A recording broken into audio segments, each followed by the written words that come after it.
Single dad got fired for being late after helping a pregnant woman. She owned the entire company chain. He lost everything for doing the right thing until the woman he helped walked into his life again and revealed she owned everything he just got fired from. Before we get into the story, comment below where in the world you are watching from today. The morning light struggled through heavy clouds as Ethan Cole stood in his small kitchen, frantically waving a dish towel at the smoke detector. The burnt smell of toast filled the air while his old coffee maker sputtered and clicked, threatening to give up entirely. "Lily, sweetheart, have you found your other shoe yet?" he called out, his voice carrying down the short hallway of their modest two-bedroom apartment. "Can't find it, Daddy," came the muffled reply from somewhere under her bed. Ethan glanced at the clock, 7:15 a.m. His heart rate picked up a notch. They needed to leave in 15 minutes to get Lily to school on time, and he couldn't be late for work. Not today. He quickly scraped the blackened toast into the trash and popped 2 fresh slices into the toaster, adjusting the dial down a notch. The coffee maker gave one final sputter before producing enough coffee to fill his travel mug halfway. It would have to do. Got it. Lily emerged triumphant, her brown hair tousled, holding up a small purple sneaker like a trophy.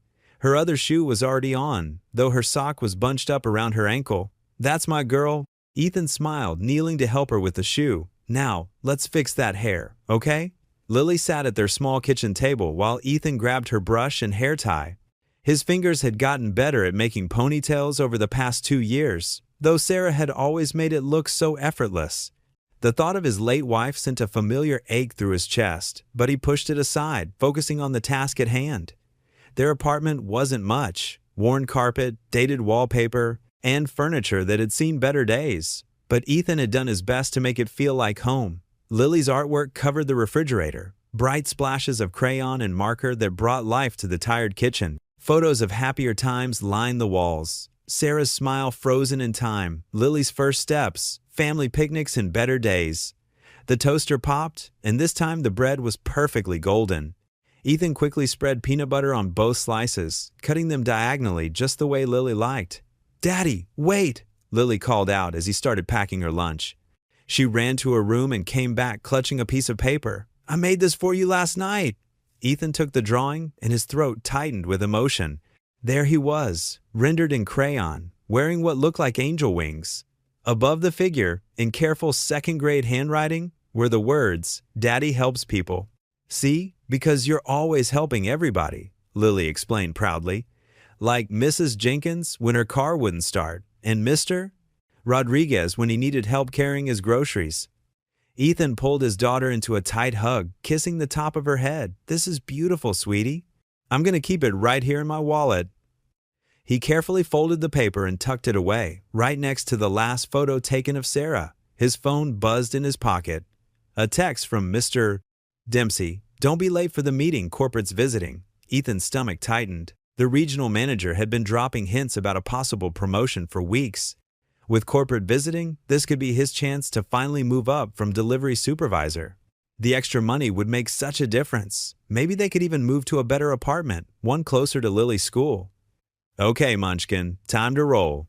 He helped Lily into her raincoat and grabbed her backpack, doing a quick mental checklist. Homework folder, lunch, permission slip for the upcoming field trip.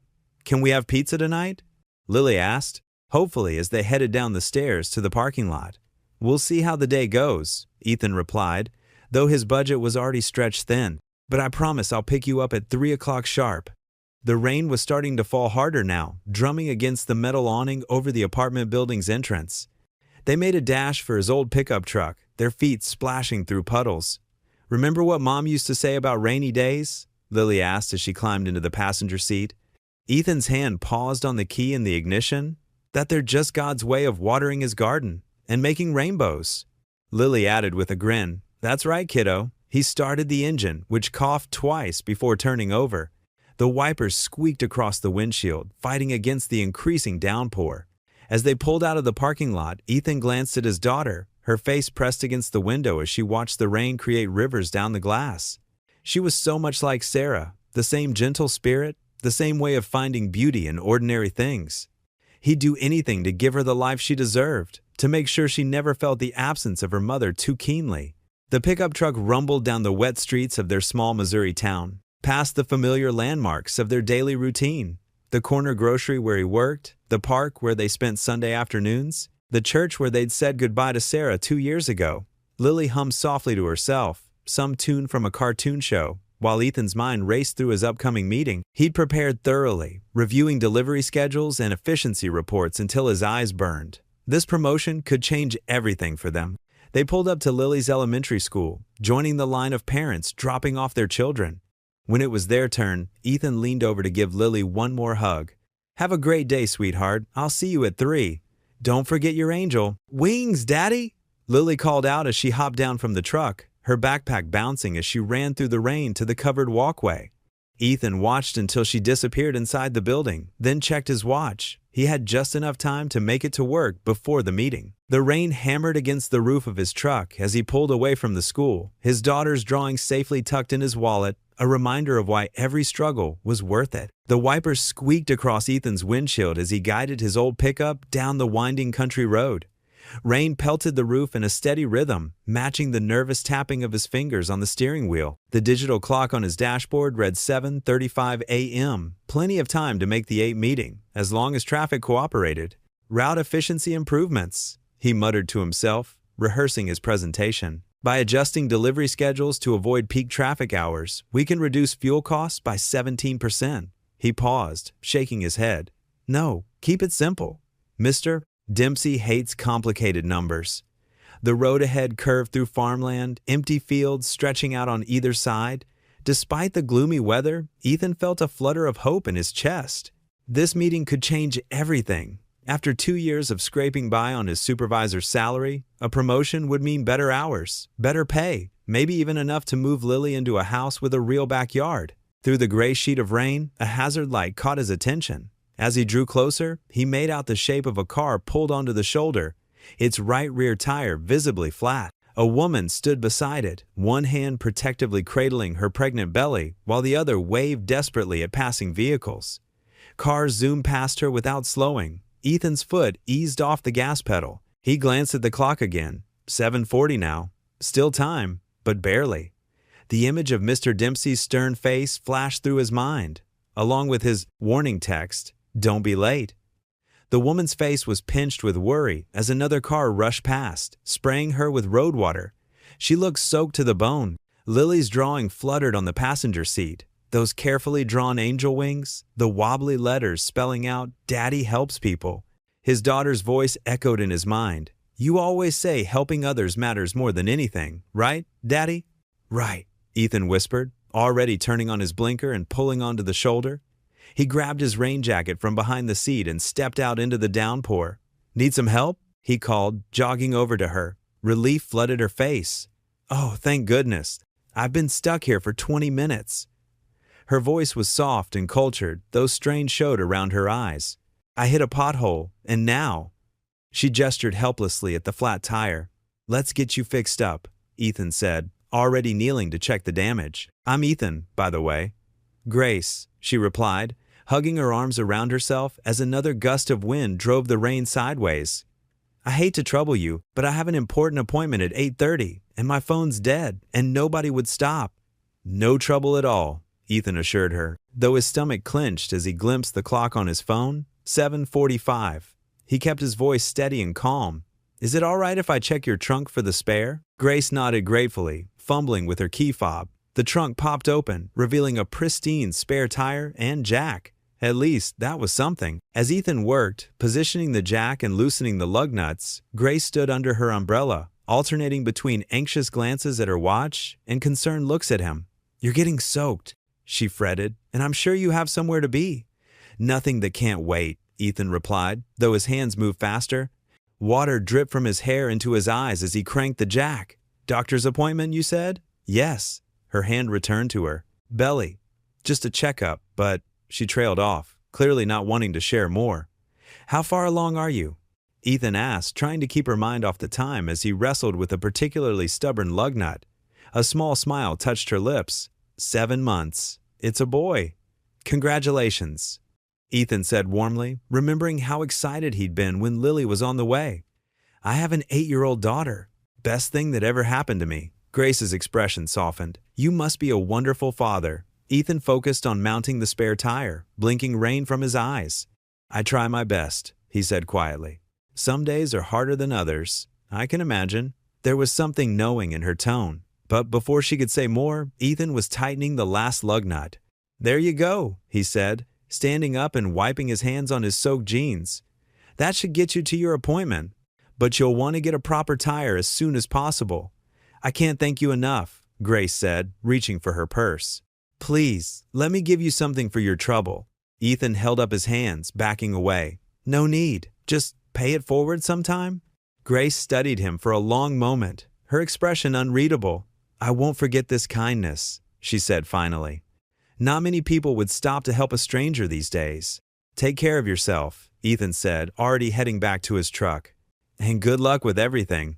As he climbed into the cab, his clothes dripping onto the seat, the dashboard clock glared at him accusingly. 8:10 a.m., 25 minutes late. His heart sank like a stone as he thought about Mr. Dempsey's face, about the corporate visitors, about all his carefully prepared notes, about delivery routes that would now go unheard. Ethan burst through the employee entrance, water dripping from his jacket and forming puddles at his feet. His shoes squeaked against the polished linoleum as he rushed down the hallway toward the back office. The fluorescent lights hummed overhead, making the institutional green walls look even more sickly than usual. Through the office window, he could see them waiting. Mr. Dempsey's tall frame looming over the conference table, surrounded by people in dark business suits. Ethan's heart pounded as he grabbed a paper towel from the break room, trying desperately to dry his face and smooth his rain-soaked hair. Taking a deep breath, he opened the door. "I'm so sorry I'm late, Mr. Dempsey. There was an emergency. Nice of you to finally join us, Cole." Dempsey's voice cut through the room like ice. He stood with his arms crossed, jaw clenched tight. "We've been waiting nearly 30 minutes. The corporate auditors, 3 men and 2 women in expensive suits, watched the exchange with cold, assessing eyes. Their leather portfolios lay open on the table, pens poised to take notes. Among them sat the regional manager, a sharp-featured woman whose disapproving frown made Ethan's stomach clench. "I know, sir, and I sincerely apologize," Ethan said, fighting to keep his voice steady. There was a pregnant woman stranded on County Road 8 with a flat tire. She needed— "Excuses don't feed families, Cole."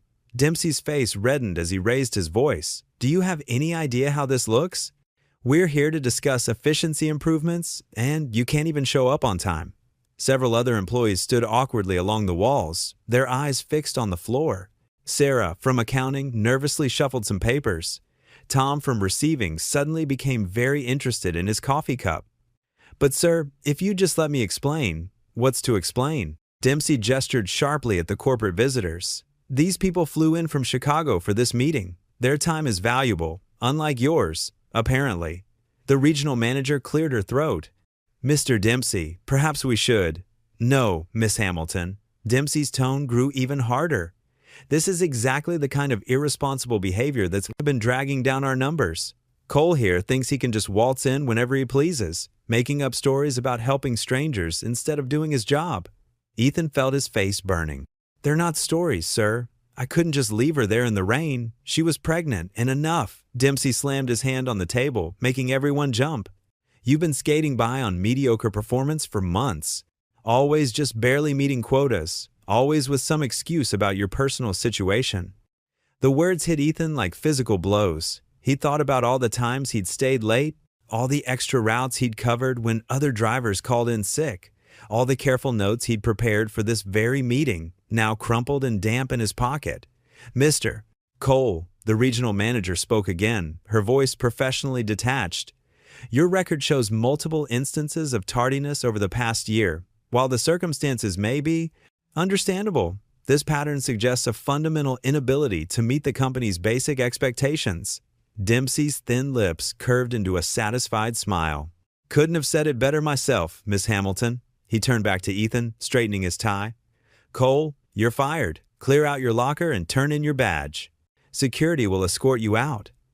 The words seemed to echo in the suddenly silent room.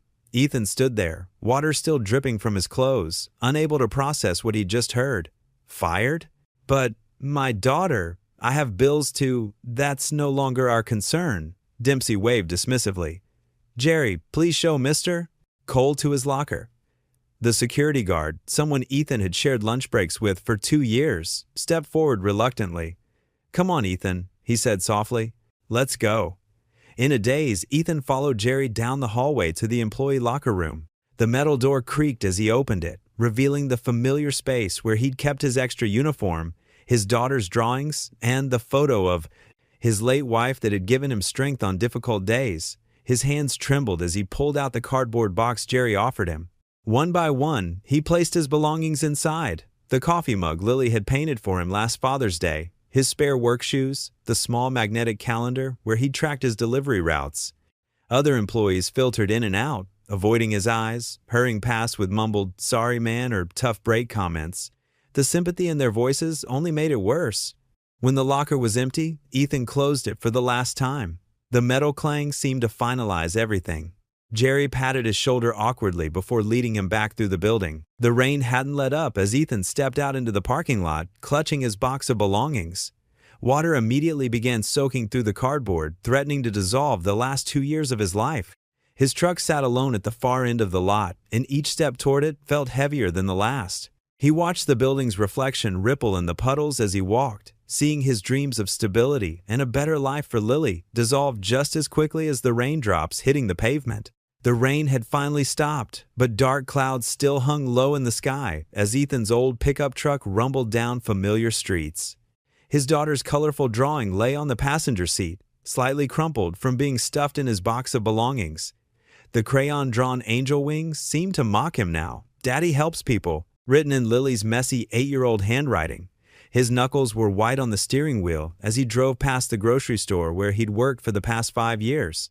The same store where, just an hour ago, he'd stood in shocked silence as Mr. Dempsey had fired him in front of everyone. The memory of their stares burned in his mind, some pitying, others avoiding his gaze entirely. Without really thinking about it, Ethan found himself turning on River Road. The old gravel path led to a quiet spot where he and Laura used to bring Lily for picnics, back when their little family was still whole. He pulled into the empty parking area and cut the engine. The Missouri River flowed steadily below, its waters brown and swollen from the rain. Ethan got out of the truck, leaving the drawing on the seat, and walked to the rail-lined overlook. The air was thick with moisture and the earthy smell of wet leaves. "What's the point?" he whispered to the rushing water below. His voice was hoarse, barely audible over the river's constant motion. What's the point of being good when it just leaves you worse off? The scene from this morning played through his mind again. The pregnant woman standing in the rain, other cars speeding past her. He'd stop because it was the right thing to do. Because it's what Laura would have done. The thought of Laura brought a fresh wave of pain, and suddenly he was lost in a memory from 3 years ago. They'd been sitting in her hospital room, the beeping of machines, a constant reminder of what they were facing.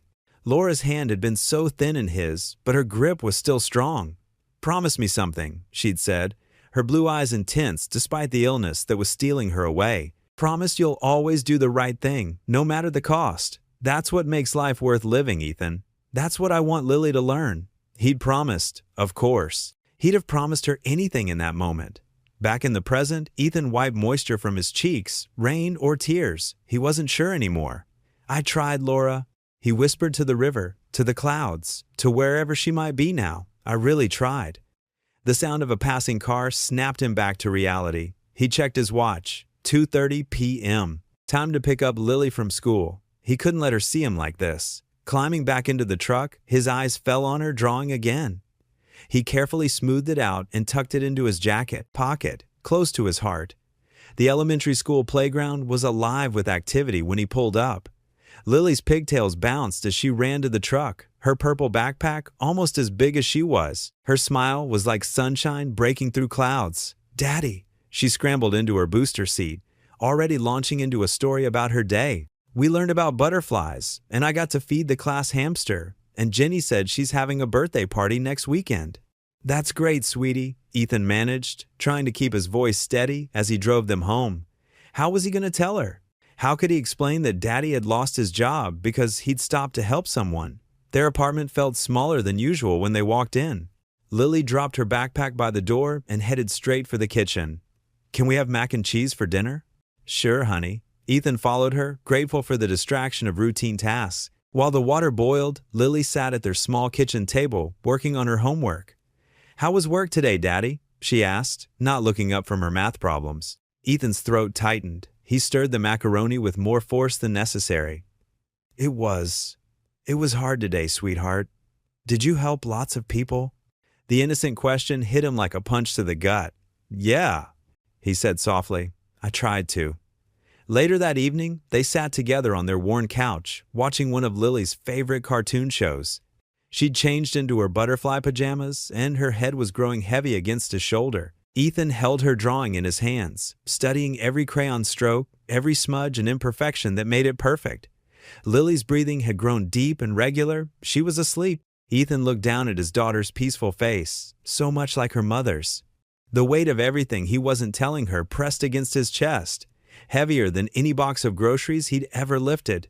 He sat there in the blue glow of the television, holding his sleeping daughter and her drawing of an angel who helped people, wondering how he was going to keep his promise to both his girls, Laura's demand to always do right, and Lily's belief that her daddy was a hero.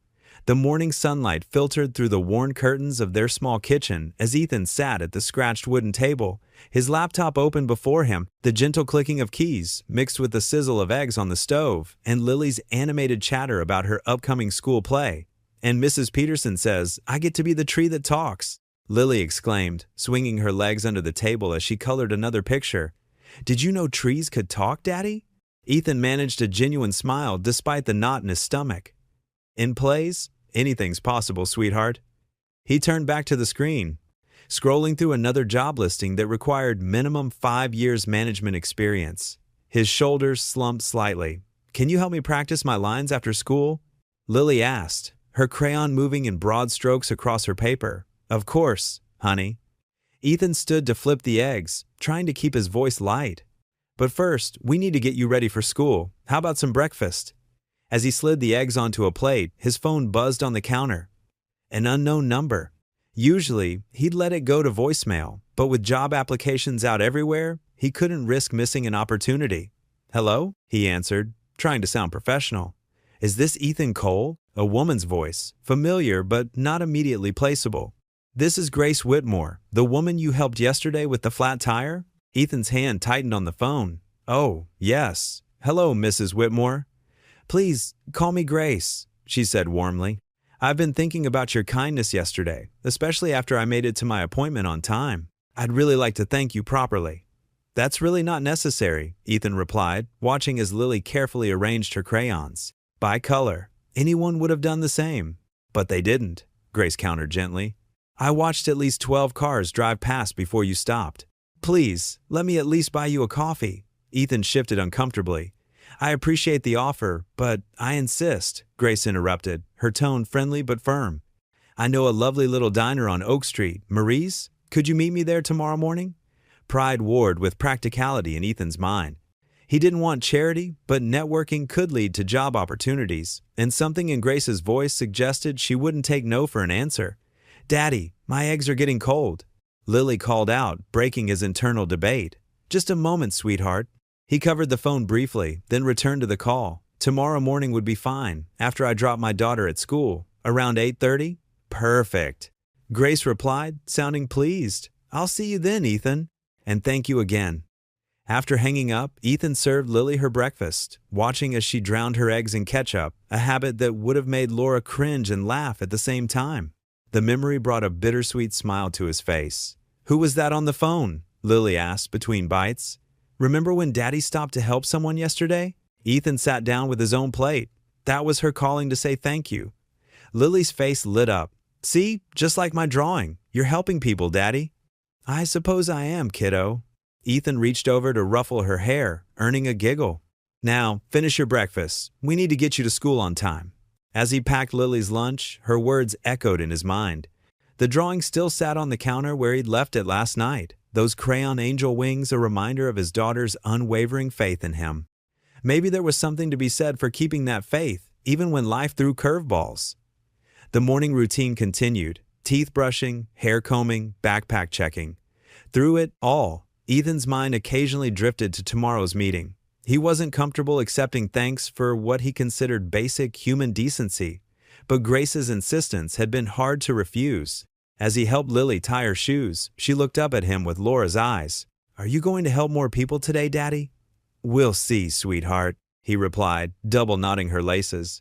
"Right now, my job is getting you to school on time." Before heading out, Ethan paused by the counter, picking up Lily's drawing. The simple artwork captured something pure, his daughter's complete belief in goodness, in helping others regardless of the cost. Despite everything that had happened, he couldn't bring himself to regret stopping for Grace. "Maybe doing the right thing isn't so bad," he murmured, carefully placing the drawing on the refrigerator with a magnet.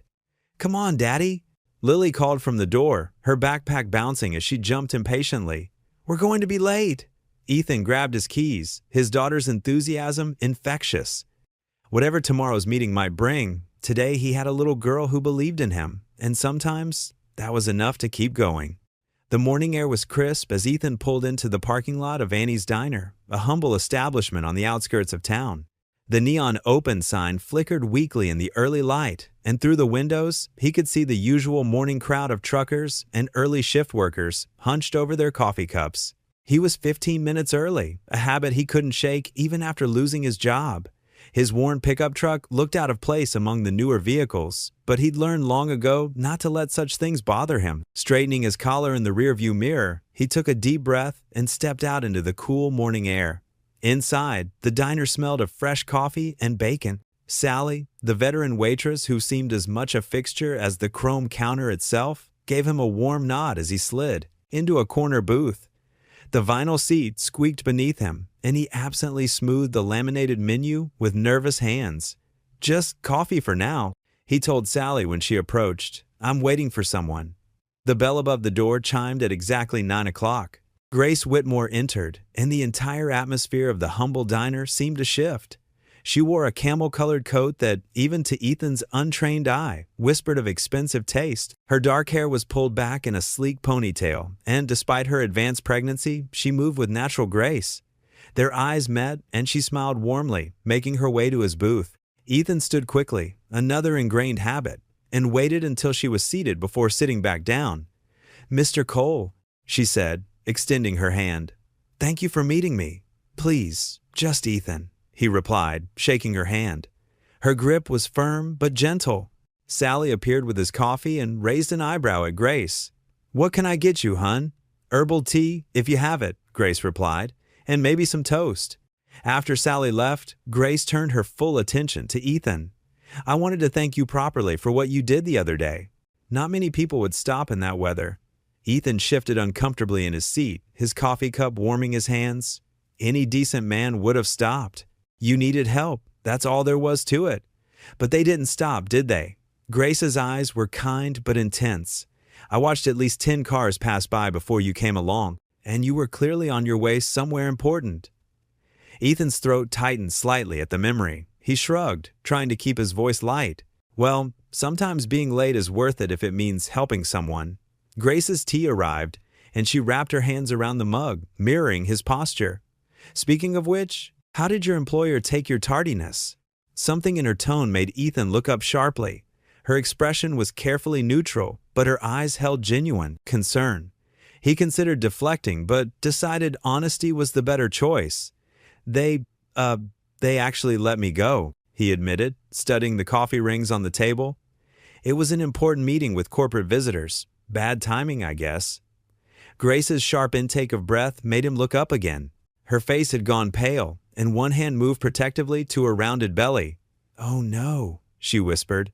"You lost your job because you stopped to help me? It's not your fault," Ethan said quickly, surprising himself with how much he meant it. "Mr. Dempsey, my boss, he'd been looking for a reason.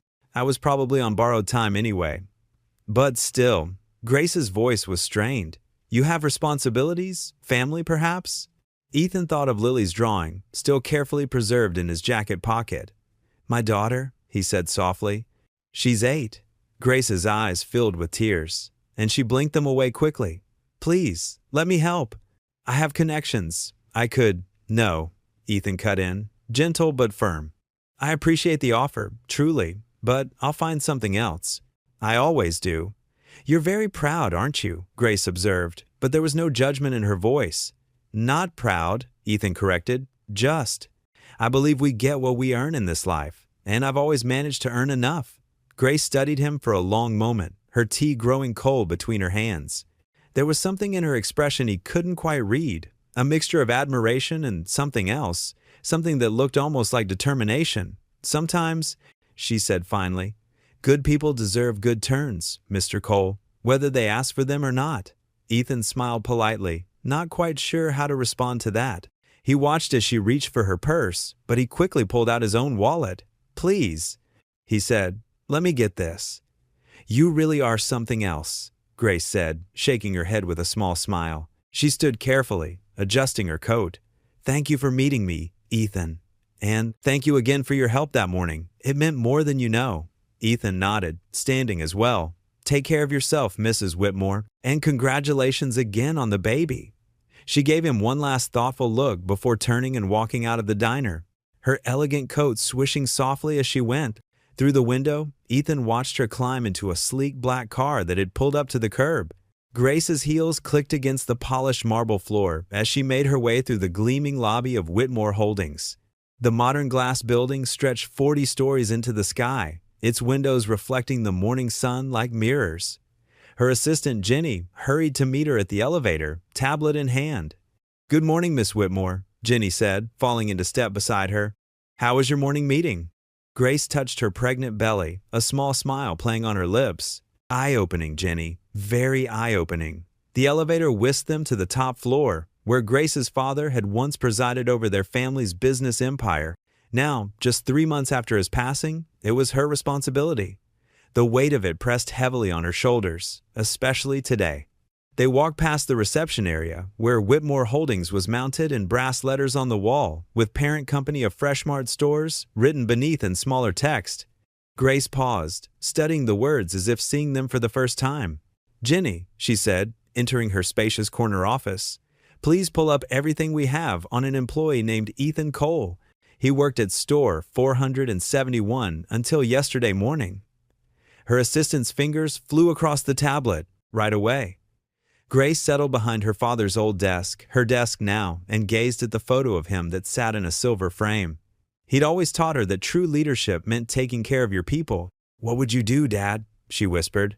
Jenny returned moments later with the file displayed on the office's wall screen. Ethan Cole, age 42, delivery supervisor at store 471 for the past 5 years. Widowed, 1 dependent. Consistent performance reviews, perfect attendance until, she hesitated. Until yesterday? Grace finished, her voice tight. Show me the termination report. The document appeared on screen, Martin Dempsey's signature bold at the bottom. Grace read it twice, her anger building with each word.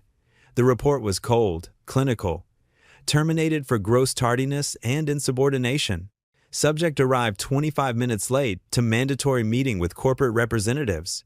Showed no remorse for unprofessional behavior. No remorse? Grace stood up, pacing the room. He was late because he was helping me change a tire in the rain. Jenny's eyes widened. That was you, Miss Whitmore? Grace nodded, running her hands through her hair in frustration. I was having cramps, worried about the baby. My tire blew out on that country road, and nobody would stop. Nobody except Ethan Cole. She touched her belly again. He didn't know who I was. He just helped. Because that's who he is. She walked to the window, looking out over the city she'd grown up in. The same city where, somewhere, Ethan was probably filling out job applications, trying to figure out how to support his little girl. Pull up his complete employment history, Grace commanded. Everything. More documents filled the screen. 5 years of perfect evaluations, letters of praise from customers, a note about him organizing a food drive for a homeless shelter, another about him covering shifts for a coworker during a family crisis. Now show me Martin Dempsey's personnel file. Jenny complied, and a different picture emerged. Dempsey had a history of harsh disciplinary actions, high turnover rates in his district, and multiple complaints about his management style, all dismissed because his stores showed good profits. Grace's jaw tightened. He fired a good man for being 25 minutes late. 1 time. After 5 years of perfect service. She shook her head. And not just any good man, someone who stopped to help a pregnant woman in distress. She returned to her desk, pressing the intercom. Legal department, please. a crisp voice responded. Yes, Miss Whitmore? I need options for creating a new corporate position. Something in community relations, focusing on employee engagement and social responsibility. We can draft some proposals. Timeline? Yesterday, Grace replied firmly. She spent the next hour reviewing documents, making notes, building a plan. It had to be perfect, had to preserve Ethan's dignity while correcting this injustice. No charity, no handouts, just recognition of true worth. Jenny, she called out, contact HR. I want a complete audit of all terminations in the past year under Martin Dempsey's authority, and give me the board's schedule we need to discuss management restructuring. Her assistant nodded, but hesitated at the door. Miss Whitmore, if I may, your father would be proud of what you're doing. Grace looked at her father's picture again, remembering his words. Money builds companies, but people build success. She touched the frame gently. Standing at her window, Grace watched the city bustle below. Somewhere out there was a little girl whose father had lost his job for doing the right thing. Somewhere was a man who'd chosen kindness over self-interest and paid a heavy price. No good deed should cost a good man his dignity, she whispered, pressing her hand against the cool glass. The weight of her position, her name, and her responsibility settled around her like a mantle. She wasn't just Grace Whitmore anymore. She was a force that could right wrongs, restore justice, and maybe, just maybe, make her father's company truly worthy of his legacy. The morning sun filtered through the worn curtains of Ethan's small apartment kitchen. He sat at the table, circling job listings in the newspaper with a red pen, his coffee growing cold beside him. The past 2 days had been a blur of online applications and unanswered phone calls. Lily's cereal bowl sat empty in the sink, her cheerful humming drifting from the living room where she worked on her homework. Despite everything, her optimism remained unshaken. It was both his comfort and his greatest worry. The phone rang, startling him from his thoughts. An unfamiliar number flashed on the screen. Hello, this is Ethan Cole speaking, he answered, trying to keep the weariness from his voice. Mr. Cole? A professional female voice responded. This is Sandra Martinez from Community Solutions Partners. We received your application for our logistics consulting position. Ethan frowned, not remembering applying to any such company. I'm sorry, I don't recall. Your resume was forwarded to us by a business associate? Sandra explained smoothly. We're particularly interested in your experience with delivery route optimization and community engagement. Would you be available for an interview this afternoon? He glanced at the kitchen clock. Lily would be at her after-school art program until 5. Yes, I could do that. Excellent. Shall we say 2 o'clock? Our office is downtown, in the Bedford building. After getting the details, Ethan hung up and stared at his phone. Something about this felt too good to be true, but he couldn't afford to be suspicious of good fortune right now. The Bedford building turned out to be a modest but well-maintained office complex. The elevator carried him to the 3rd floor, where Community Solutions Partners was printed in simple letters on a glass door. Inside, the office was clean and professional, but not flashy. Sandra Martinez, a woman in her 50s with kind eyes and graying hair, greeted him warmly. Thank you for coming in on such short notice, Mr. Cole. The interview room was comfortable, with natural light streaming through large windows. Sandra reviewed his experience, asking detailed questions about his work at Freshmart and his ideas about community engagement. We're looking for someone who understands both the practical and human aspects of logistics, she explained. Someone who sees beyond spreadsheets to the people they affect. Ethan thought about his years managing deliveries, how he'd learned every driver's name, their family situations, their challenges. In my experience, the best solutions come from understanding people first, numbers second. Sandra nodded approvingly. Tell me about a time you had to make a difficult decision between efficiency and human needs. Without hesitation, Ethan shared the story of how he'd once rerouted an entire day's deliveries because one of his driver's children was sick in the hospital. It cost us some overtime, but keeping a good employee and, more importantly, being there for someone in need, that's always worth it. The interview continued for nearly an hour.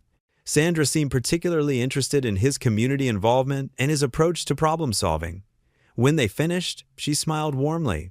Mr. Cole, I'm authorized to offer you the position today. It's a 3-month contract to start, with potential for permanent placement. Would you be interested? Ethan's heart leaped. The salary she mentioned was even better than his previous job. Yes, absolutely. Excellent. We'll email the paperwork today. Can you start Monday? Walking back to his truck, Ethan felt lighter than he had in days. He checked his watch just enough time to pick up Lily's favorite pizza before getting her from art class. Across town, in her high-rise office, Grace Whitmore watched a brief email notification pop up on her screen. Candidate EC. Successfully placed CSP initiative. She smiled softly, one hand resting on her growing belly. Thank you, Jenny. She called to her assistant. You can tell Sandra she did excellent work. Later that evening, Ethan sat with Lily at their small kitchen table, pizza boxes open between them. Her face was bright with excitement as he shared his news. So, it's like your old job? Lily asked, picking off a pepperoni. Sort of, sweetie. I'll be helping different companies figure out better ways to help their communities. He smiled, thinking how proud Laura would have been of this opportunity. Things are finally looking up. I knew they would, Daddy, Lily beamed. I asked Mom to send you something good, and she did. Ethan's throat tightened with emotion. He reached across the table and squeezed her small hand. You did, huh? Uh-huh. Every night before bed. She took another bite of pizza. Can we have ice cream to celebrate? He laughed. I think we can manage that. Later, after their impromptu celebration, Ethan tucked Lily into bed. Her room was cozy, walls covered with her artwork, including the angel drawing she'd made of him. The nightlight cast a warm glow across her peaceful face. Daddy? She murmured sleepily. Yes, sweetheart? I'm glad you're happy again. He kissed her forehead gently. Me too, baby. Me too. As she drifted off to sleep, he watched her for a moment, overwhelmed with gratitude. Maybe Laura's still watching out for us, he whispered, adjusting her blanket one last time before quietly closing the door. The morning air felt different as Ethan walked into the bright, open office space of Community Solutions Partners. Gone were the harsh fluorescent lights and sterile cubicles of his old workplace. Instead, warm sunlight streamed through large windows, and workstations were arranged in friendly clusters. Plants dotted the corners, and the walls displayed colorful infographics about community involvement. Jennifer Torres, his new supervisor, greeted him with a genuine smile. She was a woman in her 40s with kind eyes and an easy manner that immediately put him at ease. Welcome aboard, Ethan. Let me show you around. She gestured toward the office space. We're a small team, but we do important work helping businesses streamline their community operations. As they walked, Ethan noticed the relaxed atmosphere. People chatted easily between tasks, and there was none of the tense urgency he'd grown used to at his old job. Your experience in logistics is exactly what we need, Jennifer explained, leading him to his desk. We've got several projects that could use your perspective. Ethan settled into his workspace, arranging the few personal items he'd brought. A photo of Lily and the drawing she'd made of him with angel wings. Jennifer noticed the drawing and smiled warmly. Your daughter's work? She asked. Yes, Ethan replied, his chest swelling with pride. She's 8. It's beautiful. Now, let me introduce you to someone who'll be working closely with you. She led Ethan to a corner workspace where a man in his 60s sat, his silver hair neatly combed, wearing a cardigan despite the warm weather. This is Ben Harris. He's been with us forever and knows everything about everyone. Ben stood up with a friendly grin, extending his hand. Semi-retired, he corrected with a wink. They can't get rid of me that easily. Throughout the morning, Ethan dove into his first assignment, analyzing delivery routes for a local food bank partnership. As he reviewed the current system, he noticed several inefficiencies that could be easily fixed. During lunch break, Ben invited him to share the small break room table. So, what do you make of our little operation so far? Ben asked, unwrapping a sandwich. Actually, I've already spotted some ways we could improve the food bank routes, Ethan replied, pulling out his notepad. If we reorganize the pickup schedule and combine some of the shorter routes, we could serve 30% more families with the same resources. Ben's eyes lit up with interest as Ethan explained his ideas. You know something? You should present this at the team meeting this afternoon. The afternoon meeting went better than Ethan could have hoped. His suggestions were met with enthusiastic nods and thoughtful questions. Jennifer took detailed notes, clearly impressed. This is exactly the kind of fresh thinking we need, she said. Would you be willing to implement these changes as a pilot program? Ethan nodded, feeling a warm glow of satisfaction he hadn't experienced in years. Of course. I'd be happy to. Throughout the day, Ben stopped by occasionally, offering quiet advice and sharing stories from his years of experience. "You remind me of myself when I was younger," he said during an afternoon coffee break, "always looking for ways to make things better." "Were you always in logistics?" Ethan asked. Ben's eyes grew distant for a moment. 40 years in warehouses and delivery systems. Lost my Sarah 10 years ago. Work became my whole life after that. He paused, studying Ethan. "Don't make the same mistake I did. There's more to life than work, even when work is good." Ethan felt a connection with the older man's words, thinking of his own loss and how he'd thrown himself into providing for Lily. As the afternoon progressed, Ethan noticed occasional visits from what seemed to be upper management, particularly a woman who moved through the office with quiet authority. She wore simple business attire and kept to herself, but something about her seemed familiar. Each time he caught a glimpse of her, she was engaged in careful observation of the office operations. Near the end of the day, as Ethan was gathering his things, he saw her again. This time, he got a clearer view. It was Grace Whitmore, the woman he'd helped on the road. She was speaking softly with Jennifer in a corner, gesturing toward some documents. Ethan frowned, his mind working to connect the dots. Before he could process this unexpected sight, Ben appeared at his elbow. "First day went well, wouldn't you say?" the older man asked, drawing Ethan's attention away. "Yeah, it did," Ethan replied, glancing back toward where Grace had been standing, but she was already gone. "It really did." Ben patted his shoulder. "Get some rest. Tomorrow's another day to do good work." As Ethan walked to his truck, he couldn't shake the image of Grace in the office. Something was going on, but he couldn't quite figure out what. Still, the warm satisfaction of a productive day outweighed his curiosity. For the first time in weeks, he felt truly hopeful about the future. He pulled out his phone to call Lily's after-school program. "Hey, sweetie, I'm on my way." "Wait till you hear about my first day." The office hummed with nervous energy as word spread throughout the morning about an unexpected corporate evaluation. Employees whispered in clusters near the water cooler, straightening their ties and smoothing their blouses. The air felt charged with anticipation and mild panic, the kind that comes when upper management makes surprise visits. Ethan sat at his desk in the corner, methodically reviewing delivery route proposals spread across his workspace. His fingers traced the colored lines on the city map, calculating efficiency improvements and cost savings. The familiar rhythm of problem-solving calmed him, a welcome distraction from the office's collective anxiety.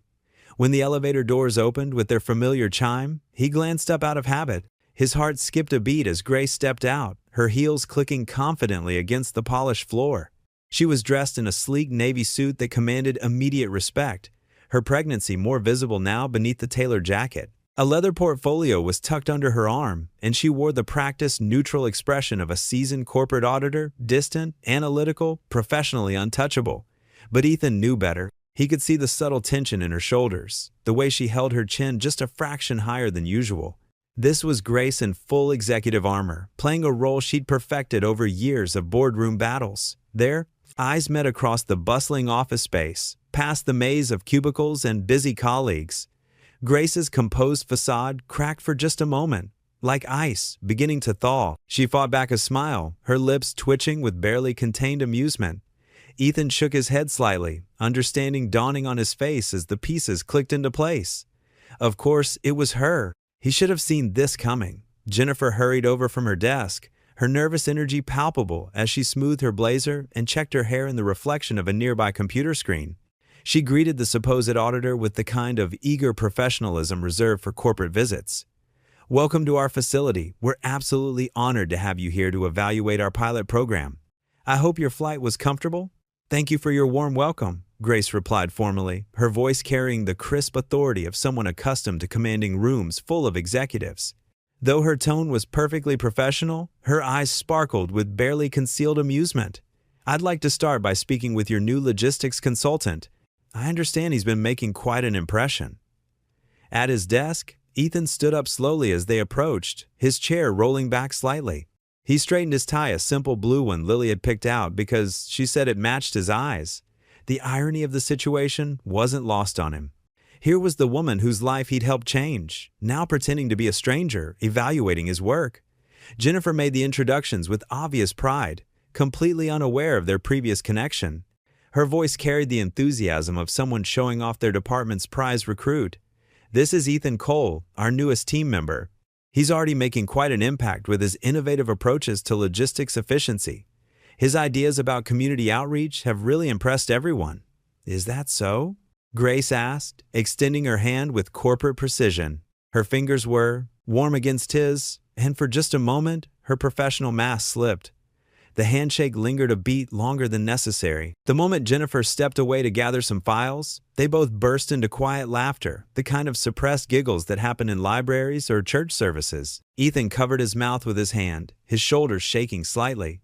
"I should have known," Ethan said, shaking his head in amazement. "The mysterious corporate visitor people kept mentioning all week. Ben even asked if I thought they were coming to shut down the program." Grace's professional mask dissolved completely, replaced by the genuine warmth he remembered from their coffee meetings.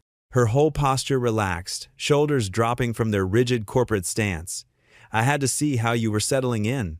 The reports I've been getting are remarkable, but I wanted to see it with my own eyes." She paused, her smile turning mischievous. "Would you join me for lunch? To discuss your performance evaluation, of course." They found a quiet corner table at a nearby cafe, one of those cozy places with mismatched chairs and local art on the walls. The lunch crowd buzzed around them, providing perfect cover for their conversation. The formal pretense dropped completely as Grace relaxed into her chair, removing her suit jacket and folding it carefully over the back of her seat. "So," she said, stirring honey into her herbal tea, the spoon clinking gently against the ceramic, "how are you really doing?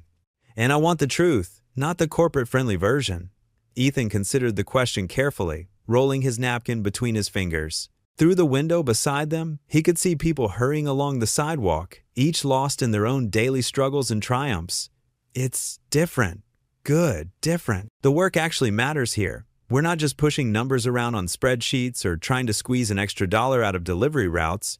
We're genuinely helping people make their lives a little easier." "I've heard wonderful things about your ideas," Grace said, leaning forward with genuine interest. The mobile food pantry concept particularly impressed the regional managers. "Tell me how you came up with it." "That was just common sense," Ethan replied modestly, his voice taking on the quiet passion he reserved for topics close to his heart. "I used to see elderly folks on my old delivery routes, struggling to carry heavy grocery bags up 3 flights of stairs to their apartments. Their hands would shake from arthritis, but they'd refuse help because they didn't want to be a burden." He paused, his eyes growing distant with memory. They needed the help, but couldn't always get to the food banks across town. Transportation is expensive when you're on a fixed income. Grace watched him speak, noting how his entire demeanor changed when discussing ways to help others. His usual quiet reserve melted away, replaced by an animated energy that made his eyes light up. She found herself leaning closer, drawn in by his genuine passion for making a difference. "You see things others miss," she observed quietly. Most people would just see delivery routes and efficiency metrics. Their conversation gradually shifted to more personal matters, the easy flow of two people who'd found an unexpected friendship. Ethan spoke about Lily's recent school art show, his pride evident as he described her painting of a rainbow over their apartment building. "She told me it was to make sure everyone in our neighborhood had something beautiful to look at," he said, pulling out his phone to show Grace the photo. Grace shared her growing anxieties about impending motherhood, her hand unconsciously resting on her expanding belly. "I keep thinking about what kind of example I want to set," she admitted, her voice softer now, more vulnerable.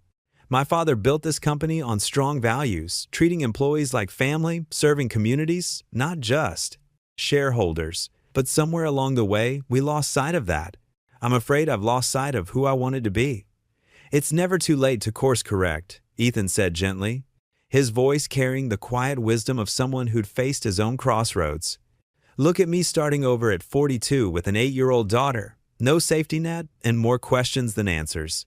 But sometimes starting over gives you the chance to get it right this time." Back at the office, Grace observed Ethan in his natural element, watching him work with the quiet attention of someone taking mental notes. She noticed how he paused his route optimization project to help Ben, the elderly colleague, troubleshoot a computer issue. His patience was remarkable as he guided Ben through each step, never showing the slightest hint of impatience or condescension. Later, she watched him notice the evening cleaning staff struggling with a heavy recycling bin that had gotten stuck in a doorway. Without a second thought, Ethan immediately stepped in to help, working alongside them to free the bin and then assisting with the rest of their cart. He chatted easily with them in both English and Spanish, asking about their families and remembering details from previous conversations. These small acts of kindness weren't performed for an audience or calculated for effect. They were simply Ethan being Ethan, the same man who'd stopped to help a pregnant stranger in the rain without thought of reward or recognition.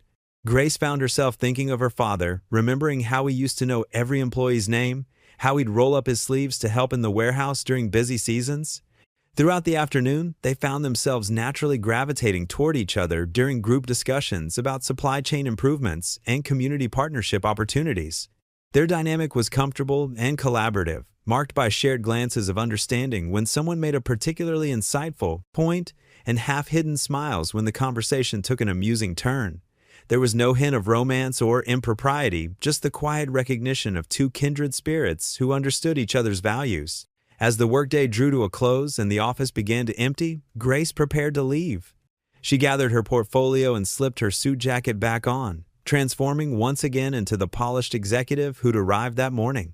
Ethan walked her to the elevator, carefully timing their departure to avoid curious onlookers who might wonder why the new consultant was getting such personalized attention from the corporate auditor. "Thank you," he said simply as they waited for the elevator, his voice carrying depths of meaning that went far beyond the surface words. "For giving me this chance. For believing I could contribute something worthwhile." Grace smiled, her hand absently touching the delicate gold necklace at her throat, a habit Ethan had noticed during their previous meetings when she was thinking deeply about something important. "Maybe we meet certain people for a reason," she said softly, her voice barely audible above the office's background hum. "Maybe they come into our lives exactly when we need them most." Ethan nodded, understanding flickering in his warm brown eyes.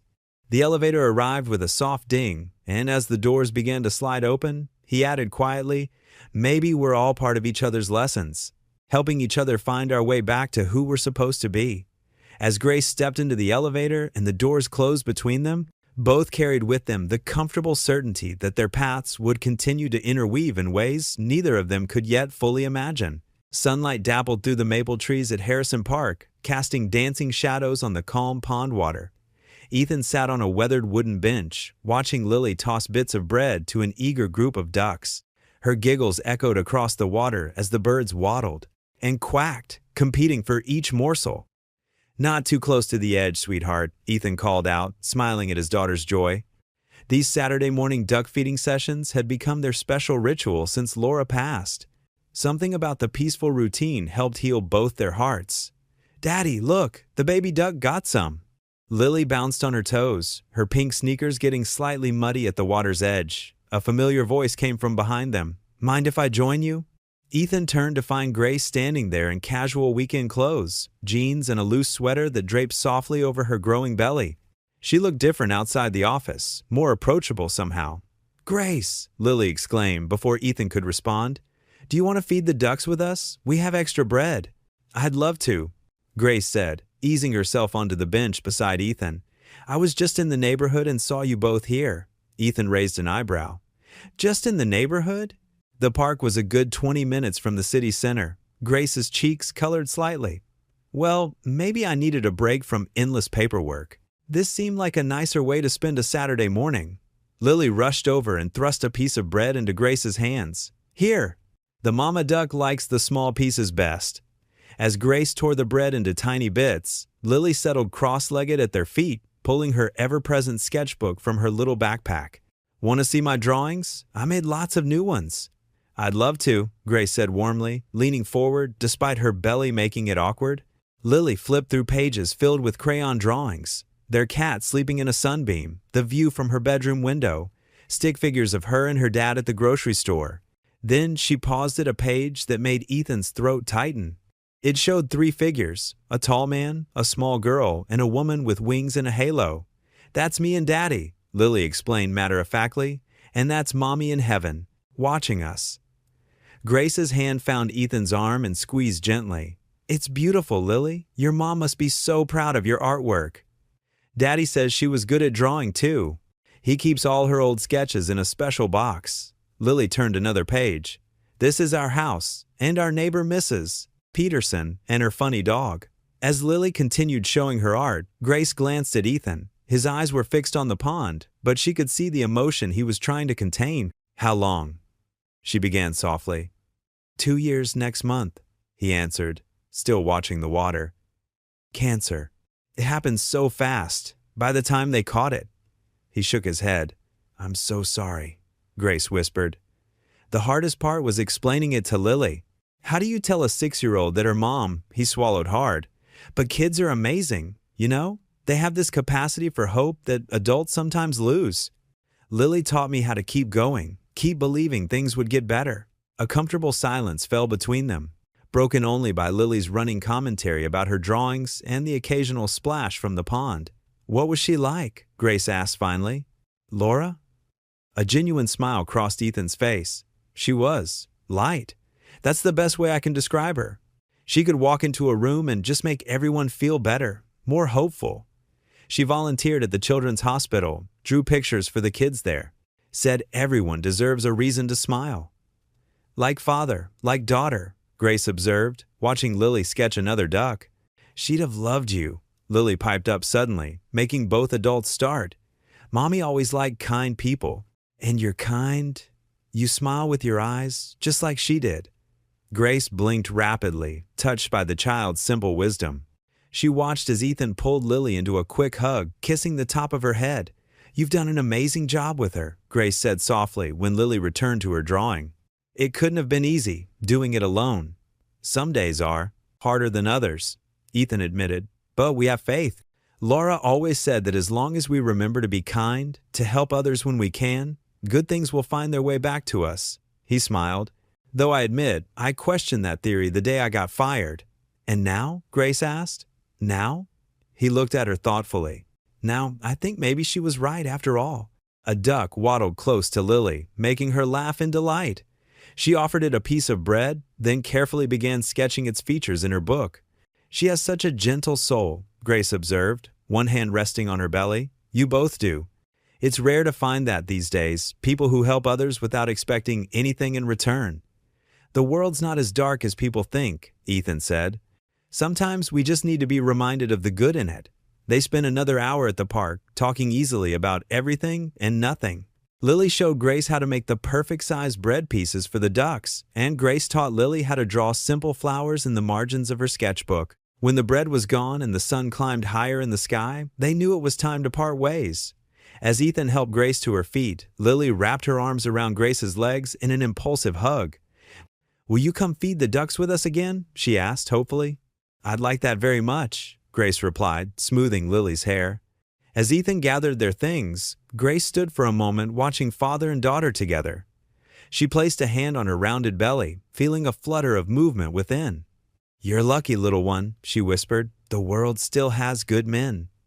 Over the next month, autumn painted the town in warm colors as Ethan settled into his expanding role at work. What had started as a consulting position grew naturally into something more substantial. His practical experience and genuine concern for others caught the attention of upper management, and soon he found himself leading a small team focused on improving store operations and employee relations. The modest office they gave him felt strange at first, a step up from his old supervisor desk.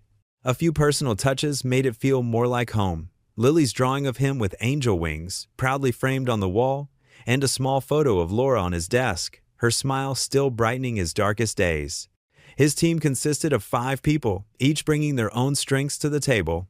There was Maria from accounting, sharp with numbers but shy, Tom from operations, always ready with a joke, Sarah from HR, whose kindness matched her efficiency, and 2 younger analysts, fresh from college, eager to learn and full of innovative ideas.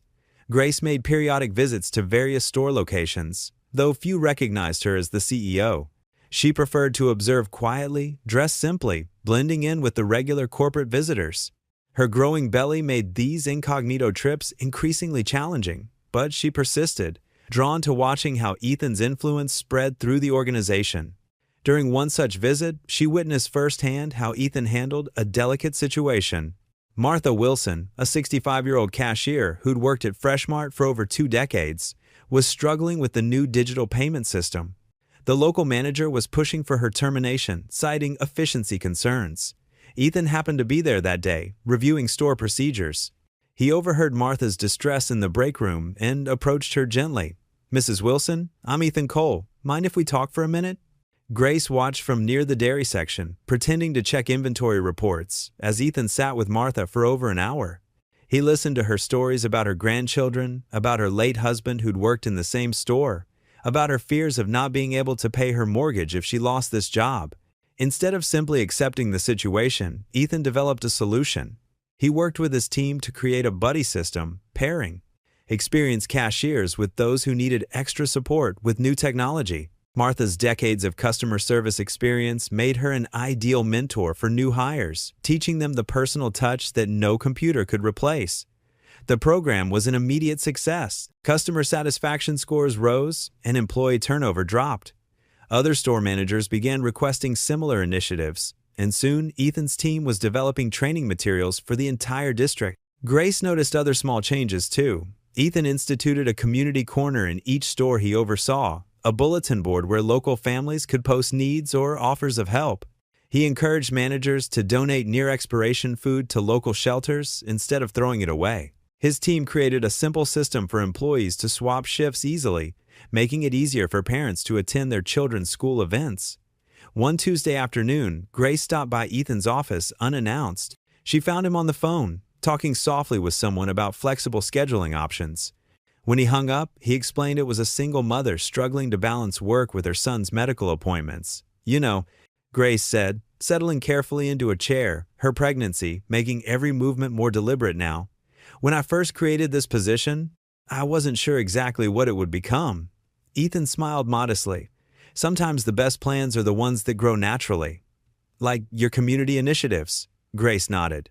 "The board's noticed, you know. Customer loyalty is up 15% in stores where you've implemented your programs."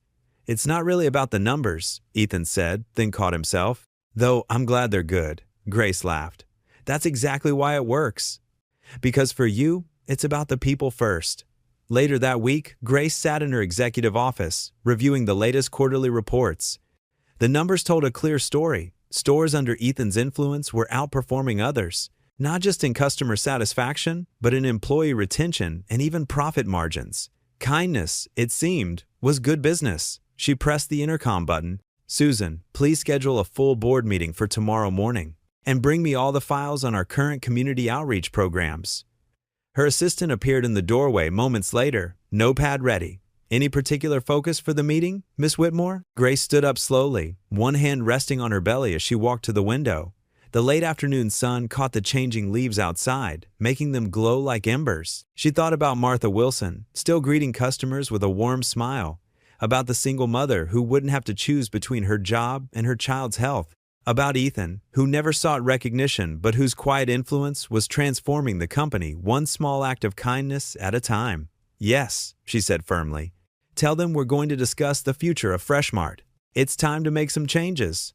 The next morning, Grace stood before the board in the executive conference room, her presentation ready. The men and women around the table watched expectantly as she took her place at the head of the long mahogany table. "Ladies and gentlemen," she began, her voice clear and confident, "we're here to talk about more than quarterly projections. We're here to discuss the soul of this company." She paused, making eye contact with each board member. "We're going to make Freshmart about more than profit. Let's make it about people." The Grand Plaza Hotel's ballroom sparkled with tiny lights and silver decorations. Round tables draped in cream-colored linens filled the space, each one crowned with a centerpiece of white roses and baby's breath. The annual New Beginnings charity banquet for expectant mothers had drawn hundreds of guests, filling the elegant room with cheerful chatter and warm energy. Ethan adjusted his borrowed tie, feeling out of place among the well-dressed crowd. Beside him, 8-year-old Lily bounced excitedly in her favorite blue dress, her eyes wide at the fancy surroundings. "Dad, look at all the pretty lights," she whispered, pointing at the crystal chandeliers overhead. "I see them, sweetheart." Ethan smiled, squeezing her small hand. He still wasn't sure why Grace had insisted they come tonight. The invitation had arrived at his office last week, along with a handwritten note asking them to be her special guest. A familiar voice called out behind them, "You both look wonderful." Grace approached, wearing a flowing navy dress that complemented her 6-month baby bump. Her face glowed with happiness as she hugged Lily and touched Ethan's arm in greeting. "This is quite something," Ethan said, gesturing at the elaborate setup. "We feel a little underdressed." Grace shook her head. "You're perfect just as you are. Come on, you're sitting at my table." She led them through the crowd, stopping occasionally to greet other guests. Lily skipped alongside them, fascinated by all the round bellies and elegant dresses. Their table was near the front, with an excellent view of the podium. As they settled in, Grace introduced them to the other guests, doctors, social workers, and community leaders who worked with expectant mothers in need. Ethan relaxed slightly as conversation flowed easily, focusing on the good work being done in their community. After dinner, the program began. Various speakers shared stories of hope and transformation, but the room grew especially quiet when Grace stood to deliver the keynote address. She moved to the podium with natural grace, her presence commanding attention without demanding it. "Good evening, everyone," she began, her voice warm and clear. "Tonight, we're here to celebrate new beginnings, not just the miracle of new life, but the power of compassion to change lives." She paused, her hand resting gently on her belly.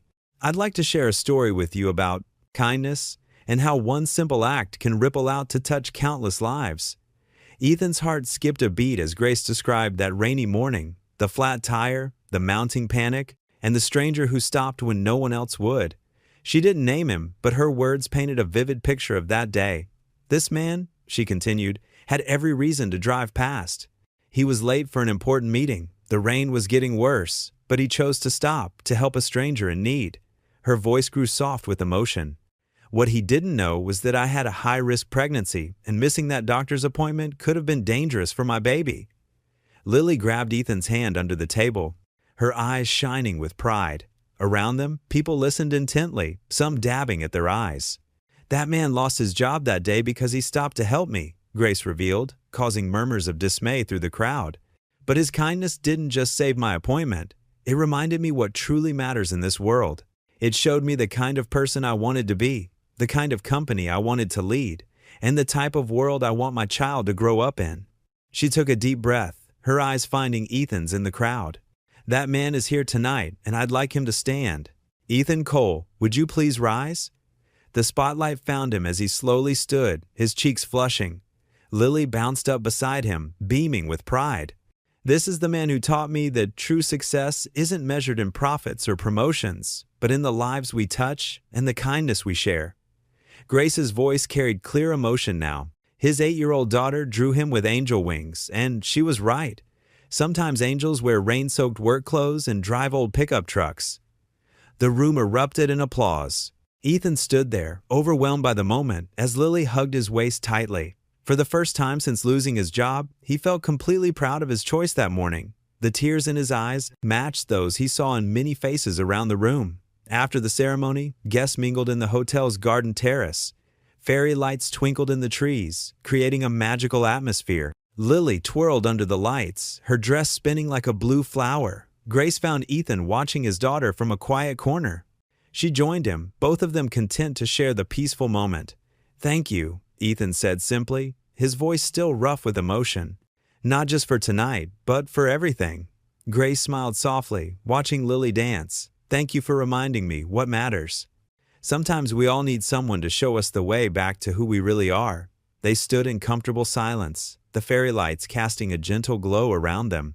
Lily's laughter rang out as she continued her joyful spins, her happiness a perfect counterpoint to the quiet understanding that had grown between the adults watching her.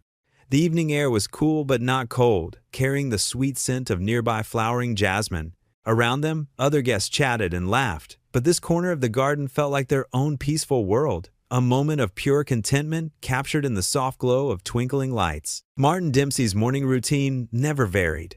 Black coffee, 2 sugars, and the local news website open on his tablet. But today, something made him choke on his perfectly measured sip. There, splashed across the screen, was a face he knew all too well, Ethan Cole. The article's headline glowed mockingly. "Local hero inspires CEO's vision for corporate change." Dempsey's fingers trembled as he scrolled through the story, his face growing redder with each paragraph. "This can't be right," he muttered. setting his coffee down with enough force to slosh liquid onto his pristine desk calendar. The article detailed last night's charity event, praising Ethan's selfless act of kindness that had apparently caught the attention of Grace Whitmore herself. Dempsey pulled up his email, fingers stabbing at the keyboard as he searched through old correspondence. There it was, his own report recommending Ethan's termination. He felt so righteous that day, so certain he was maintaining proper standards. Now that same man was being celebrated by the company's CEO. "Roberts," he barked, and his assistant scurried in. "Give me everything you can find about Ethan Cole's new position, everything." As Roberts hurried away, Dempsey opened another browser tab and began his own research. LinkedIn profiles, company announcements, social media. Anything that might explain how a fired delivery supervisor had somehow wormed his way into corporate's good graces. Hours passed. His coffee went cold. The stack of papers on his desk grew, ignored, while his computer screen filled with tabs. Then he found it. A small detail that made his heart race. The consulting firm that hired Ethan? A subsidiary of Whitmore Holdings. "Too perfect," Dempsey whispered, leaning back in his chair. "Too neat." He remembered Sarah Chen, the lifestyle blogger who'd once written a scathing piece about store management after he'd refused her expired coupon. She'd given him her card, saying she was always interested in corporate drama. His hands shook slightly as he dug through his desk drawer, finding the crumpled business card. The phone rang 3 times before a sharp voice answered. Sarah Chen speaking. "Miss Chen? Martin Dempsey here, from Freshmart." He cleared his throat. "Remember that rain check on a story? I think I have something you'd find interesting." Across town, Grace sat in her sunlit office, reviewing quarterly reports. A slight flutter in her belly made her smile and rest a hand on her growing bump. The charity event had been a success, better than she'd hoped. Seeing Ethan recognized, watching his daughter beam with pride, it had felt right. Her assistant knocked softly. "Miss Whitmore, your 2 o'clock is here." "Send him in," Grace said, straightening papers on her desk. Ethan entered, carrying a folder of community outreach proposals. "I hope I'm not interrupting," he said, his genuine concern making her smile. "Not at all. These numbers can wait." She gestured to the chair across from her desk.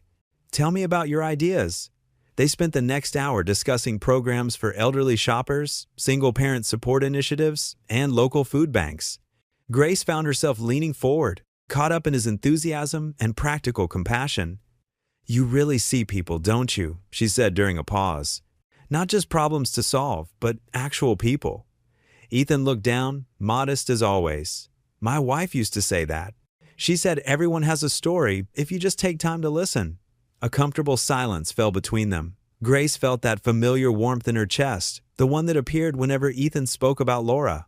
There was no bitterness in his grief, only gentle remembrance. "The board meeting's next week," Grace said finally. "Would you present these proposals yourself? They'll mean more coming from you. Are you sure that's appropriate?" Ethan asked. "I mean, given my position." "You're the best person for this?" Grace insisted. "Trust me." Outside her office window, the afternoon sun cast long shadows across the city. Neither of them noticed the maintenance worker changing a light bulb in the hallway or the small camera hidden in his tool belt. As they wrapped up their meeting, Grace walked Ethan to the elevator. They were discussing final details for the presentation when a flash briefly lit the corridor. Both turned, but the maintenance worker was already around the corner, whistling as he pushed his cart toward the stairs. "Must be the new lighting?" Grace said, shrugging it off. "Probably," Ethan agreed. "Same time next week then?" "Looking forward to it." Grace smiled, watching the elevator doors close. She returned to her office, that strange moment already forgotten. Outside, the maintenance worker hurried down, 17 flights of stairs, clutching his phone with sweaty hands. On its screen, a perfect shot. The company's pregnant CEO and her former employee caught in what looked like an intimate conversation. In his office across town, Martin Dempsey's phone buzzed. A new email from Sarah Chen contained just 4 words. "Got exactly what we need. CEO's secret favor for fired employee." The headline blazed across computer screens and phones throughout Freshmart's corporate offices. The story spread like wildfire through social media, each share adding new layers of speculation and innuendo. Ethan first saw it when his phone started buzzing non-stop during his lunch break. text messages from coworkers, each containing links to various news sites. His stomach dropped as he read the first article. Sources claim Grace Whitmore, CEO of Fresh Mart Stores, orchestrated an elaborate scheme to rehire a terminated employee after a chance roadside encounter. Questions arise about the nature of their relationship and potential misuse of corporate resources. The break room, usually filled with friendly chatter, fell silent when he walked in. Conversations stopped mid-sentence. People suddenly found their phones fascinating. Ben, his mentor, gave him a sympathetic look but kept his distance. "Hey, Cole," someone called out. "Must be nice having friends in high places." The comment dripped with sarcasm. Ethan's sandwich sat untouched as he scrolled through more articles. Each one twisted his simple act of kindness into something suspicious. They painted Grace as either naive or compromised, and him as an opportunist who had somehow manipulated his way into her good graces. Up in the executive floor, Grace faced her own storm. The board members had called an emergency meeting, their faces grave as they sat around the mahogany table. "This is a PR nightmare," declared Harrison Wells, the eldest board member. He slapped a stack of printouts onto the table. "Social media is having a rend. Field day. Our stock has already dropped 3 points." Grace sat straight-backed in her chair, one hand protectively over her growing belly. "It's being blown completely out of proportion," she said firmly. "I helped someone who showed genuine kindness. There's nothing improper about it." "The optics are terrible," Patricia Chen, another board member, cut in. "A pregnant CEO, a widowed father. The tabloids are writing their own story. We need to contain this immediately." "We suggest you take a temporary leave," Wells continued, his tone leaving little room for discussion. "Just until our internal review is complete, to show we're taking these allegations seriously." Grace's cheeks flushed with anger. Allegations of what exactly? Recognizing human decency? Making ethical business decisions? "Grace," Patricia leaned forward, her voice softening. "Think of the company. Think of your father's legacy." Back in his department, Ethan watched as his carefully rebuilt world began crumbling again. His team members avoided eye contact during meetings. Projects he'd been leading were quietly reassigned. The whispers followed him down every hallway. He thought of Lily's drawing, "Daddy helps people," now seeming like a cruel joke. He'd tried to do the right thing, and somehow it had backfired spectacularly, threatening not only his own position, but Grace's as well. That evening, after most employees had left, Ethan took the elevator to the executive floor. His resignation letter felt heavy in his pocket. Grace's assistant tried to stop him, but he heard Grace's voice from inside her office. "Let him in, Sarah." Grace stood by her window, silhouetted against the setting Sunday. She looked tired but resolute. "I know why you're here," she said before he could speak. "The answer is no." Ethan pulled out the envelope anyway. "You have to let me resign. I can't let you lose everything you've built because of me." "Because of you?" Grace turned, her eyes flashing. "Because you stopped to help a pregnant woman in distress? Because you showed more integrity in that one moment than most people show in a lifetime?" The board needs to remember what this company stands for," she interrupted. "My father built Fresh Mart on values, not just profits. He would have done exactly what you did." Ethan stepped forward, placing the envelope on her desk. "I'm not worth this fight, Grace. Your company, your reputation, don't." Grace's voice cracked slightly. Tears welled in her eyes as she grabbed the envelope and tore it in half. "Don't you dare make me regret helping you." The torn pieces of his resignation letter fluttered to the floor between them. They stood in silence as the last rays of sunlight painted the office in shades of gold and shadow. Two good people caught in a storm neither had seen coming. Note, this scene concludes exactly as requested, with Grace's line, "Don't you dare make me regret helping you," and shows all the core events: media scandal, co-workers growing distant, board pressure on Grace, and Ethan's attempted resignation. A week had passed since the scandal broke, and the autumn rain seemed determined to match everyone's mood. Ethan sat in his old pickup truck, now back to making deliveries at a smaller grocery store across town. The familiar weight of boxes and daily routes offered little comfort, but at least it was honest work. He checked his phone during his lunch break, no messages from Grace. She had withdrawn completely from public view, her usually active social media account silent. The tabloids were having a field day with her absence, spinning wild theories about corporate corruption and secret relationships. The cab of his truck felt especially lonely today.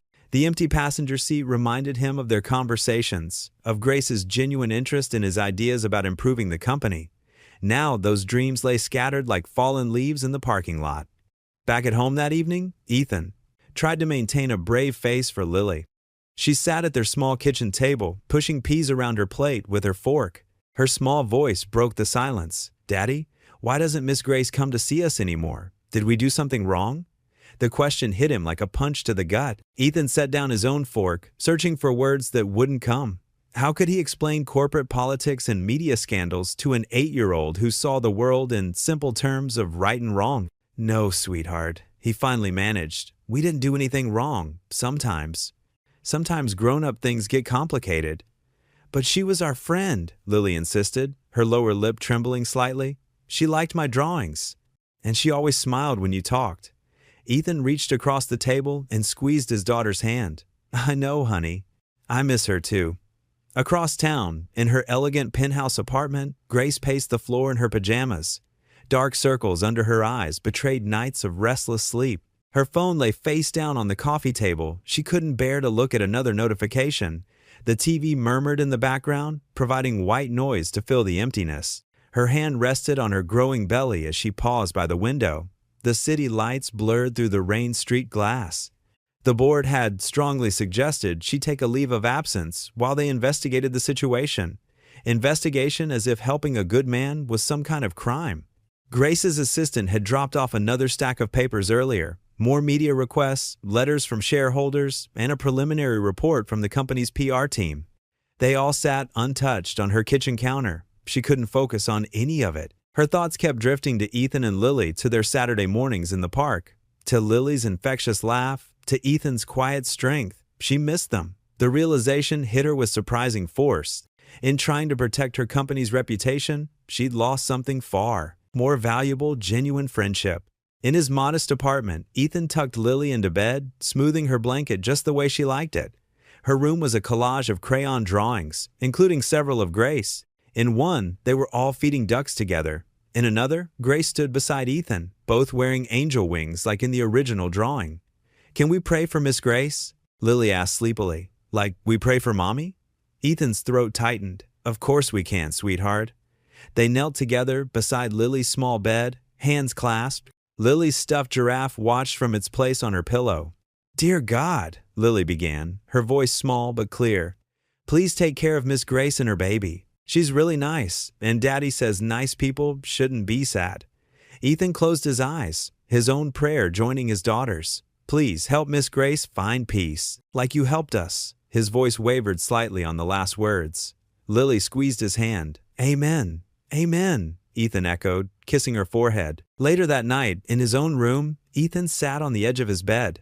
Laura's picture smiled at him from the nightstand. She would have known exactly what to do in this situation. She always did. The rain continued its gentle pattern against the windows. Somewhere in the same city, Grace was probably still awake too, carrying the weight of protecting her company's reputation. He wished he could tell her that her kindness hadn't been a mistake, that doing the right thing was never wrong, even when it hurt. In her penthouse, Grace finally settled onto her couch, wrapping herself in a soft throw blanket. Her phone screen lit up with another news alert, but she ignored it. Instead, she pulled out Lily's latest drawing from her purse, a simple scene of 3 stick figures holding hands under a bright Sunday. On the back, in careful child's handwriting, it read, "For Miss Grace, from Lily and Daddy too." A tear splashed onto the paper. Grace quickly wiped it away, careful not to, smudged the crayon. She had fought so hard to prove herself in the corporate world, to show she was more than just her father's daughter. Now she wondered if, in the process, she'd forgotten what her father had always taught her about the true measure of success, not in profits, but in how many lives you touched. The rain kept falling, connecting their separate vigils with its steady rhythm. In 2 different parts of the city, 2 people who had tried to do the right thing lay awake, each wondering if the other was doing the same, each carrying the weight of unspoken words and interrupted dreams. Grace Whitmore opened her eyes before her alarm could sound, the pale morning light filtering through her penthouse windows. For the first time in days, her mind felt crystal clear. She pressed a hand to her growing belly, feeling the gentle movement within. "We're done hiding," she whispered, both to herself and her unborn child. She padded across the plush carpet to her desk, still wearing her silk pajamas, and opened her laptop. The screen filled with news headlines, each more sensational than the last. Freshmart scandal, CEO's secret relationship? Grace Whitmore, power, privilege, and favoritism.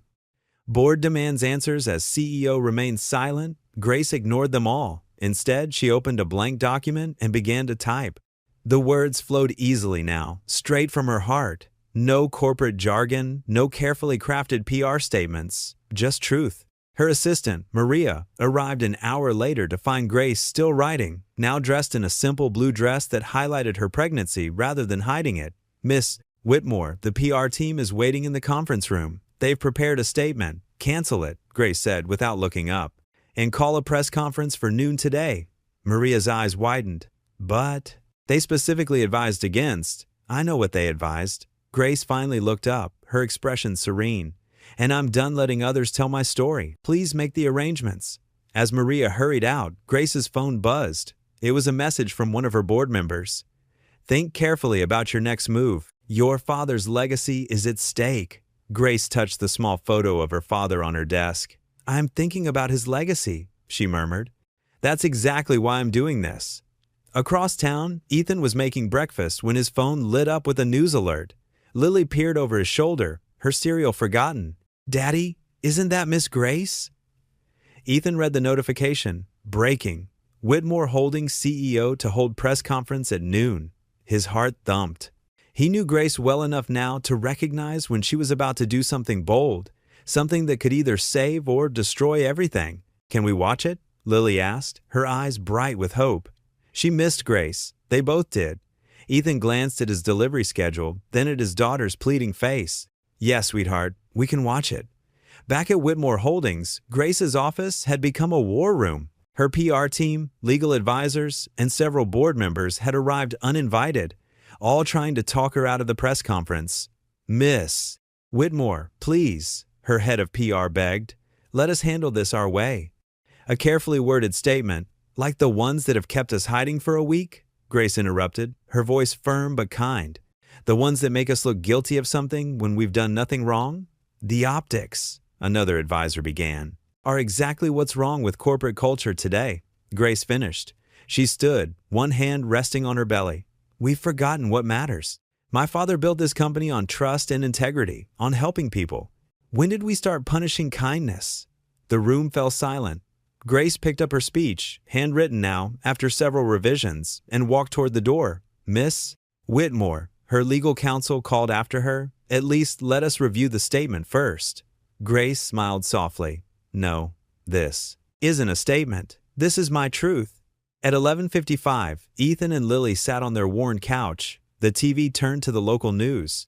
Lily clutched her latest drawing, another angel, but this time it was Grace with the wings. Will this make everything better, Daddy? She asked. Ethan pulled her close. I don't know, sweetheart, but Miss Grace is very brave for trying. The news showed the gathering crowd outside Whitmore Holdings. Reporters jostled for position, cameras ready. The podium stood empty, microphones clustered like metal flowers. In the building's executive elevator, Grace stood alone, her speech in her hands. She thought of Ethan, of his simple act of kindness that rainy morning, how he'd stopped to help without knowing who she was or what it might cost him. She thought of her father, who'd always said, do what's right, Grace, even when it's hard, especially when it's hard. The elevator doors opened to the main lobby. Grace could see the glass doors ahead, behind which the media waited. Her heels clicked steadily on the marble floor as she walked forward, head high. Security personnel moved to flank her. Through the glass, camera flashes began to strobe like lightning. Grace paused for just a moment, took a deep breath, and nodded to the guard to open the door. The noise hit her first. Shouted questions, camera shutters, the murmur of the crowd. Grace walked steadily to the podium, her blue dress catching the autumn sunlight. She placed her speech on the wooden surface, looked up at the sea of faces and cameras, and prepared to tell her truth. Camera flashes burst like lightning as Grace Whitmore stepped up to the podium. Her navy blazer and cream blouse were perfectly pressed, but it was her steady gaze that commanded attention. The usual media circus had gathered, local news stations, business reporters, and even a few national networks. Their hungry eyes followed her every move, waiting for signs of weakness. But Grace wasn't afraid anymore. She adjusted the microphone, her hand brushing briefly against her rounded belly, a gesture that didn't go unnoticed by the photographers. The conference room at Freshmart's headquarters fell silent, save for the soft whir of cameras. "Good morning," she began, her voice clear and strong. "I've called this press conference to address the recent speculation about my leadership and the hiring practices at Freshmart." She paused, letting her words settle. "But, more importantly, I'm here to tell you a story about kindness." In his small apartment across town, Ethan sat on his worn couch, Lily curled against his side. The TV news anchor had just cut to the live feed. His throat felt tight as he watched Grace stand tall before the crowd. "2 months ago," Grace continued, "I was driving to an important prenatal appointment when my tire went flat on County Road 23. It was raining. I was alone. And I was scared." Her voice softened with emotion. "Car after car passed me by. Nobody stopped. Nobody helped." The reporters leaned forward, pens poised.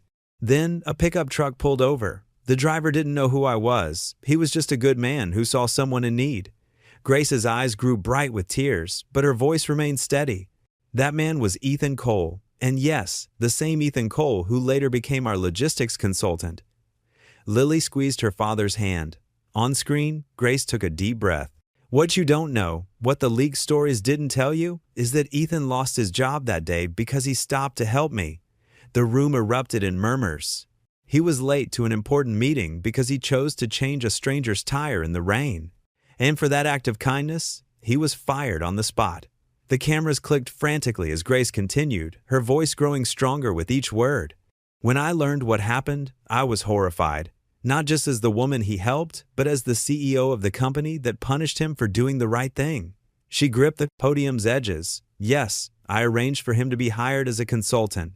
And do you know what? It was the best decision I've made since taking over this company." In their apartment, Ethan watched in stunned silence as Grace detailed his contributions, the efficiency improvements, the employee support programs, the community initiatives he'd developed.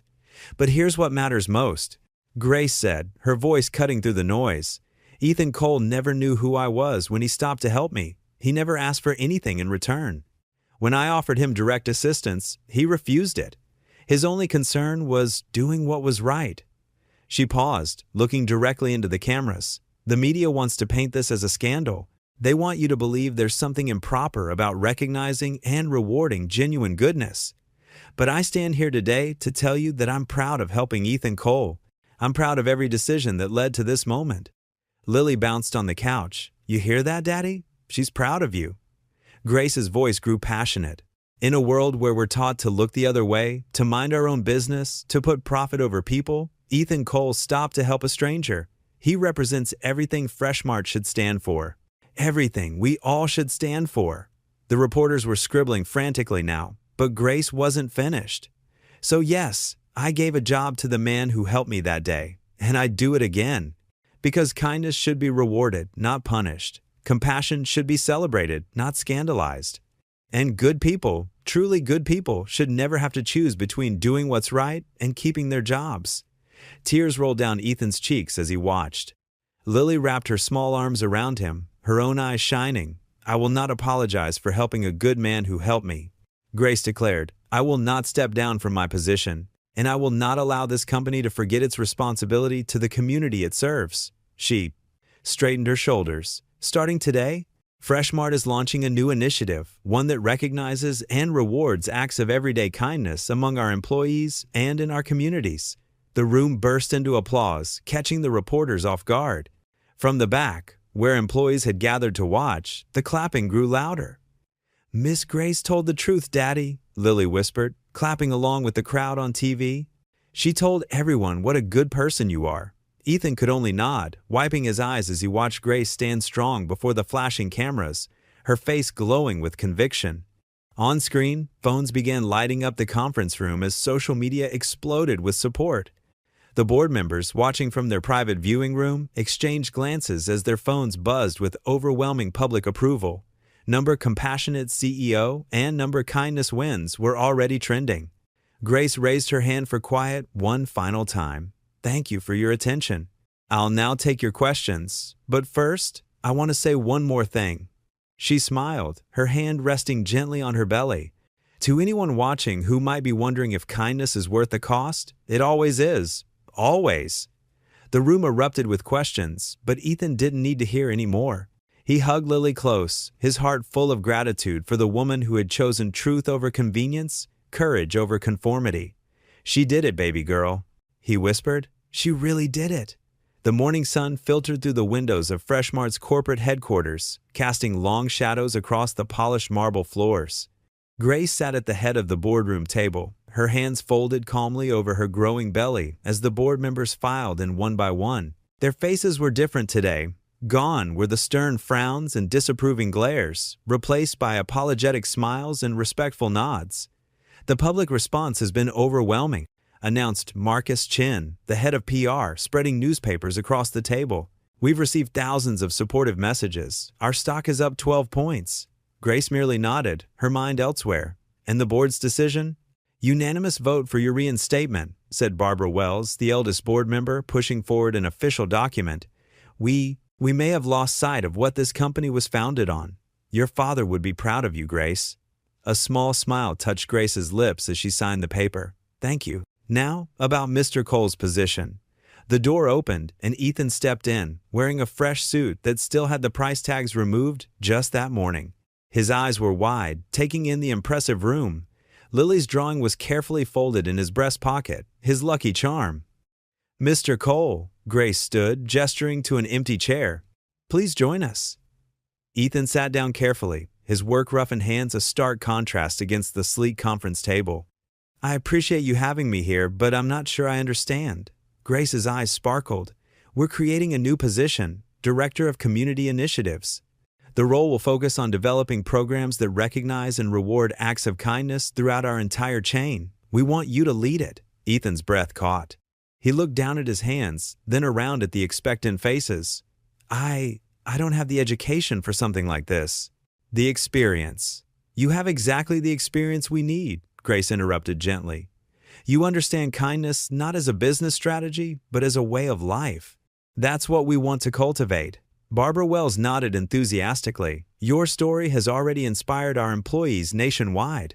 3 stores reported similar incidents yesterday. Employees helping stranded customers, delivering groceries to elderly shut-ins. Ethan shifted in his chair, uncomfortable with the attention. "That's just being decent." "Exactly," Grace said softly. "That's what we want to reward. Decency, humanity, the things that matter most." She paused, watching him process. "This isn't charity, Ethan. This is purpose." The room fell silent as Ethan reached into his pocket, carefully unfolding Lily's drawing. The crayon angel wings seemed to glow in the morning light. He thought of Laura, of her constant reminder to do the right thing. He thought of Lily, who saw him as a hero simply for helping others. "Okay," he said, finally, his voice rough with emotion. "I'll do it, but I have one condition." Grace raised an eyebrow, curious. "Name it. I want to call the program Lily's Wings." He smoothed the drawing on the table. "To remind everyone that sometimes the purest wisdom comes from children." Smiles broke out around the table. Grace's eyes glistened as she nodded. "I think that's perfect." The next few hours flew by in a whirlwind of paperwork and introductions. Ethan was given an office, nothing fancy, but with a window overlooking the city park. By afternoon, he had a small team assembled and was already sketching out ideas on a whiteboard. "We could start with simple recognition," he mused, marker squeaking as he wrote. "Catch people doing good things. Make kindness visible." His assistant, Sarah, typed rapidly on her tablet. The stores could submit weekly nominations. "We could feature stories on our website, social media, and real rewards," Ethan added, thinking of the struggling employees he'd known. Extra vacation days, grocery vouchers, college scholarship opportunities for their kids. The ideas flowed freely, each one building on the last. By evening, the whiteboard was covered with plans and possibilities. Ethan stepped back, surveying their work with satisfaction. A soft knock at the door made him turn. Grace stood there, taking in the scene with evident pleasure, her eyes fixed on the top of the project board, where Lily's drawing had been carefully pinned. "It looks like you've been busy," she said, walking closer to read the notes. "It's starting to come together," Ethan replied, capping the marker. "We're thinking of launching pilot programs in 10 stores next month." Grace nodded, but her attention was still on Lily's drawing. "You know, she said quietly. When I first saw this, I thought it was just a sweet child's picture. Now I understand. It's a vision of what's possible when we remember our humanity. Ethan felt warmth spread through his chest as he looked at the simple crayon sketch that had somehow started it all. My daughter sees the world better than most adults do, he said softly. She still believes in angels. Maybe she's right. Grace touched the corner of the drawing gently. Maybe they're just disguised as ordinary people who stop to help on rainy days. Their eyes met briefly, sharing a moment of perfect understanding. Then Grace straightened, professional once more. The board wants a preliminary presentation next week. Do you think you'll be ready? We'll be ready, Ethan assured her, already turning back to his notes with renewed energy. The late afternoon sun caught the drawing's crayon wings, making them shimmer like real feathers against the project board. Ethan stood before a group of Freshmart employees in Kansas City, his voice steady and warm as he shared the story that had changed everything. The conference room was packed, with some workers even standing along the walls to listen. It's not about grand gestures, he explained, gesturing to Lily's drawing projected on the screen behind him. Sometimes it's just stopping to help someone change a tire. Sometimes it's noticing when your coworker needs a hand with heavy boxes. Small acts of kindness ripple out in ways we can't imagine. The employees nodded, some wiping away tears. Ethan had a way of touching hearts without trying. His sincerity shone through every word. After the presentation, a young cashier approached him. Mr. Cole, I just wanted to say, your story inspired me to start a food collection for elderly customers who can't make it to the store anymore. My manager approved it yesterday. Ethan's face lit up. That's exactly what Lily's Wings is about. What's your name? Sarah, she replied, beaming. Well, Sarah, you're making a real difference. Keep going. These moments repeated themselves across the country as Ethan visited store after store. In Denver, a produce manager started letting local food banks collect unsold fresh vegetables before they spoiled. In Omaha, the delivery drivers began checking on their elderly customers during heat waves. In Street, Louis, a team of stalkers created a buddy system to help single parents shop with their children. Back at his hotel each night, Ethan would call Grace to share the day's stories. Their conversations had become a cherished ritual, filled with laughter and genuine connection. You won't believe what happened in Springfield today, he said, settling onto the hotel bed one evening. The whole night shift pooled their tips to buy a car for their coworker who's been walking 3 miles to work. Grace's warm chuckle came through the phone. See? You're changing the whole culture, one store at a time. There was a pause, then a soft gasp. Oh, the baby's kicking again. He always seems to dance when he hears your voice. Ethan smiled, feeling a warmth spread through his chest. How are you feeling? Not overdoing it, I hope? Just the usual pregnancy adventures. My ankles have declared war on my shoes, and I've developed a concerning addiction to pickle-flavored ice cream. Their easy laughter filled the quiet evening. These calls had become something more than just work updates. They were moments of genuine friendship, of shared purpose and understanding. The next week found Ethan in Chicago, where a deli worker had started a pay-it-forward sandwich program for homeless customers. In Detroit, the bakery department was teaching free cake decorating classes to local kids. Each story added another thread to the tapestry of compassion spreading through the company. During a video call with the board, Grace proudly shared the numbers. Employee satisfaction up 40%, customer loyalty scores at an all-time high, and positive social media mentions increasing daily. But it was the personal stories that meant the most. The countless letters and emails from employees and customers alike sharing how Lily's Wings had touched their lives.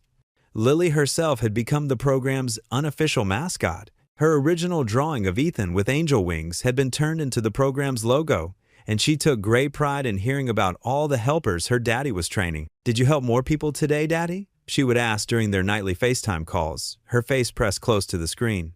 I sure did, sweetheart. But you know what? They were already helpers inside. They just needed someone to remind them. As the weeks passed, Grace's pregnancy progressed, and her excitement was contagious. She would send Ethan pictures of her office's gradual transformation, now featuring a cozy corner with a rocking chair and small bookshelf filled with children's stories. The board thinks I'm nesting, she texted one day, along with a photo of herself arranging stuffed animals on the shelf. They might be right. 3 months into the program, Ethan returned home to help prepare for a company-wide celebration. It would also serve as a baby shower for Grace, though she insisted on keeping it low-key. The event planning committee had other ideas, however, and the preparations were anything but subtle. The morning of the celebration, Ethan and Lily stood in their apartment, getting ready. Lily twirled in her new blue dress, her dark curls bouncing. "Do you think Miss Grace will like my present?" she asked, carefully holding the handmade scrapbook she'd created. It was filled with drawings of babies and angels, each page decorated with glitter and stickers. "She's going to love it, sweetie," Ethan assured her, straightening his tie. He caught his reflection in the mirror and barely recognized himself. Gone was the worried look that had haunted his eyes for so long. Instead, he saw purpose there, and joy. Lily appeared beside him, reaching up to straighten his already straight tie. "Daddy?" "Yes, baby?" "I think Mommy would be happy about all the helping we're doing." Ethan's throat tightened as he knelt down to hug her. "I think so too, Lilybug. I think so too."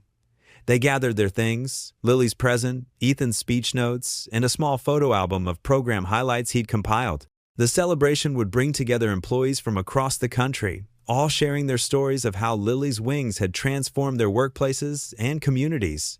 As they headed for the door, Lily paused to adjust the angel wings, drawing that still hung in pride of place on their refrigerator. The corners were slightly worn now, but the message remained clear and true. "Daddy helps people." "Ready?" Ethan asked, holding out his hand. Lily took it, beaming up at him. "Ready." The grand ballroom of the Jefferson Hotel sparkled with golden light. Hundreds of Freshmart employees from across the country filled the rows of chairs, their faces bright with anticipation. Above the stage, a banner displayed the new program's logo, a pair of angel wings surrounding the words, "Lily's Wings, Kindness in Action." Ethan stood off to the side, adjusting his tie nervously. Lily bounced beside him in her new blue dress, clutching her original drawing, now carefully framed. Grace sat in the front row, radiant in a flowing maternity dress, her hand resting on her prominent belly. The company's board chairman stepped up to the podium. Today marks more than just the launch of a program. It represents a return to values that should never have been forgotten. One by one, employees came forward to share their stories. A cashier from Oklahoma described how a regular customer had helped her escape an abusive relationship. A stockboy from Nebraska told of how his manager had paid for his mother's medicine when insurance wouldn't cover it. A delivery driver shared how his coworkers had rebuilt his porch after a tornado. Sarah Martinez, a young deli worker from Texas, wiped tears as she spoke. "Last month, an elderly man couldn't afford his groceries. My supervisor told me to add them to her personal tab." That's the kind of place we should be, where kindness matters more than policy. In the audience, several people dabbed their eyes. Ethan felt his throat tighten as he watched the impact of simple acts of compassion rippling through the room. The chairman returned to the podium. "And now, the woman who made all this possible, our CEO, Grace Whitmore." Grace rose carefully, her pregnancy making her movements deliberate. The crowd applauded warmly as she took the stage. Her face glowed with emotion as she surveyed the room. 2 months ago, when this story broke in the media, many questioned whether kindness had a place in business, she began. They called it naive, impractical, bad for the bottom line. She paused, one hand unconsciously cradling her belly, but they were wrong. She gestured to where Ethan stood. "This man taught me something precious. When he stopped to help a stranger that rainy morning, he didn't know who I was. He didn't expect reward or recognition. He simply saw someone in need and chose to help." Grace's voice grew stronger. "That's the lesson we're here to embrace." Ethan Cole reminded us that the heart of a company beats in the hearts of its people. Every time we choose kindness over convenience, humanity over policy, we make this world a little better. The audience burst into applause. Grace smiled and continued. "The Lily's Wings program will recognize and reward acts of compassion throughout our company. But more importantly, it will remind us who we are and what we stand for." She turned toward Ethan and Lily. "Would you both please join me?" Lily skipped onto the stage, her father following more sedately. Grace took the framed drawing from Lily's hands and held it up. This drawing, by an 8-year-old girl who saw her father as an angel, will hang in every Freshmart store. It will remind us that heroes don't wear capes. They wear delivery uniforms and name tags. They stock shelves and bag groceries. They stop to help strangers, expecting nothing in return. The crowd rose to their feet, applauding thunderously. Lily beamed with pride, while Ethan blushed at the attention. Grace reached for the podium to steady herself, her face suddenly contorting. She began, then gasped sharply. Her hand flew to her side as she stumbled slightly. Ethan stepped forward quickly, catching her elbow. Grace? I think, she whispered, eyes wide. The baby has interesting timing. The audience murmured in concern as Grace doubled over with another contraction. The chairman rushed forward, calling for medical help. Lily hovered anxiously nearby as Ethan supported Grace. Always dramatic timing with you, Ethan teased gently, trying to keep her calm while security cleared a path through the startled crowd. Grace managed a weak laugh between breaths. Couldn't let you have all the attention. The hotel staff quickly brought a wheelchair. As they helped Grace into it, the gathered employees watched with a mixture of worry and excitement, the celebration temporarily forgotten in the face of this unexpected development. Thunder rumbled outside as Ethan helped Grace down the hotel's marble steps, his arms steady around her waist. Rain pelted the sidewalk just like that fateful morning months ago. Lily trailed behind them, clutching her drawing to her chest, her eyes wide with worry. How far apart are they? Ethan asked, his voice calm despite his racing heart. Grace breathed through another contraction, her fingers digging into his shoulder. Maybe 4 minutes? She tried to smile, but pain creased her forehead. The universe has quite a sense of humor, doesn't it? Same rain, same road, different driver. They reached Ethan's truck, no longer quite so old, thanks to recent repairs. He helped Grace into the passenger seat, just as she had sat there months ago with a flat tire. Lily climbed into the back, unusually quiet. Hold on, Ethan said, starting the engine. I know these roads like the back of my hand. His words echoed Grace's from that first morning, bringing a weak laugh from her despite the pain. The wipers squeaked across the windshield as they drove through the stormy evening. Streetlights cast long shadows across Grace's face, now pale with discomfort. She breathed deliberately, counting under her breath. Daddy? Lily's small voice came from the back seat. Is Miss Grace going to be okay? She's going to be just fine, sweetheart, Ethan assured her, catching Grace's grateful glance. Sometimes the best things in life come with a little rain. Grace reached over and squeezed his hand. You know what I was thinking about that morning? How alone I felt, watching all those cars pass by. She paused, breathing through another contraction. But not anymore, not with you two. They pulled into the emergency entrance of Street, Mary's hospital.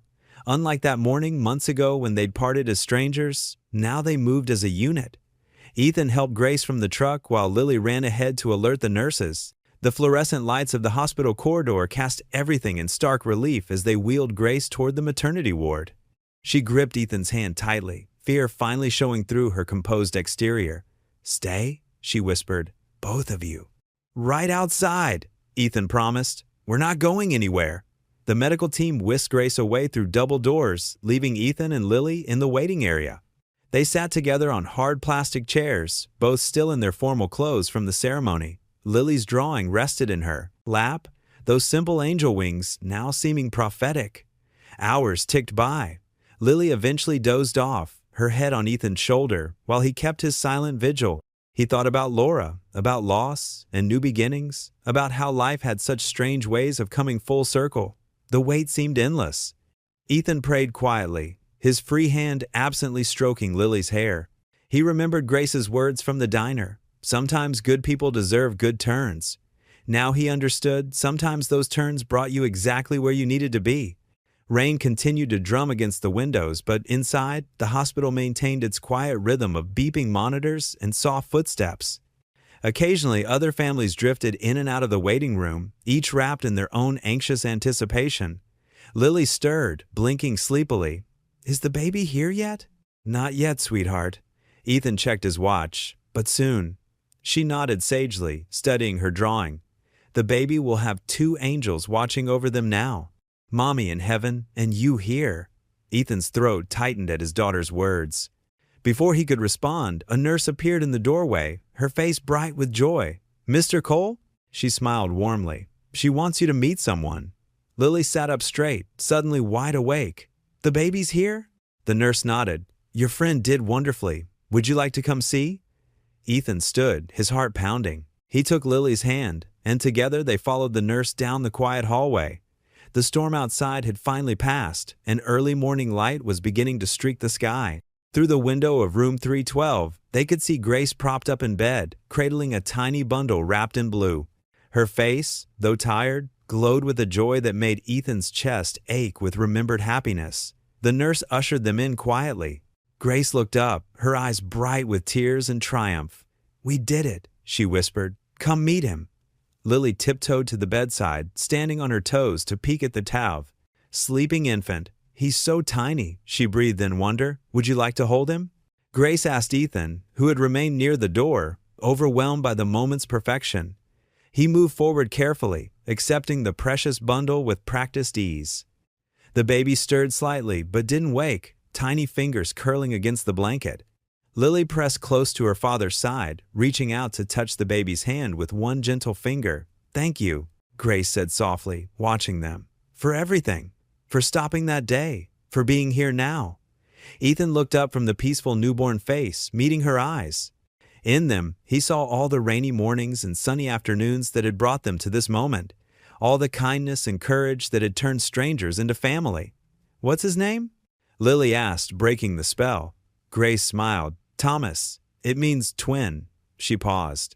"Because sometimes the best things in life come in pairs, like kindness and courage, or friends who become family." The nurse appeared in the doorway. "She needs to rest now," she said gently. The hospital corridor stretched before Ethan like a path into another world. His shoes squeaked against the polished floor as he walked, Lily's small hand clasped tightly in his. The gentle hum of medical equipment and distant voices created a rhythm that matched his quickening heartbeat. "Remember to be extra quiet, sweetheart," he whispered to Lily, who nodded solemnly, her pigtails bouncing. They paused outside room 312. Through the narrow window, Ethan caught a glimpse of Grace, looking exhausted but radiant, cradling a tiny bundle wrapped in a soft blue blanket. His throat tightened with emotion. The scene reminded him so much of Laura after Lily was born. He knocked softly, and Grace's tired voice called them in. The room was bathed in the warm glow of a bedside lamp. Outside, rain streaked down the windows, creating shifting patterns on the walls. Grace looked up, her face glowing with new motherhood, dark circles under her eyes, doing nothing to dim her joy. "Meet Gabriel," she said softly, adjusting the blanket to reveal a perfect tiny face. Lily immediately tiptoed to the bedside, standing on her toes to peek at the baby. Her eyes widened with wonder. "He's so small," she whispered. Ethan moved closer, taking in the miracle before him. Gabriel's tiny fingers flexed against the blanket, his rosebud mouth making small movements in his sleep. "Gabriel," Grace explained, her voice thick with emotion, "after the angel who brings good news." She looked up at Ethan, her eyes shining. "Because that's what you were to me that morning, an angel appearing exactly when I needed one." Ethan felt his cheeks warm. "I just did what anyone should have done." "But they didn't," Grace countered gently. "You did, and now."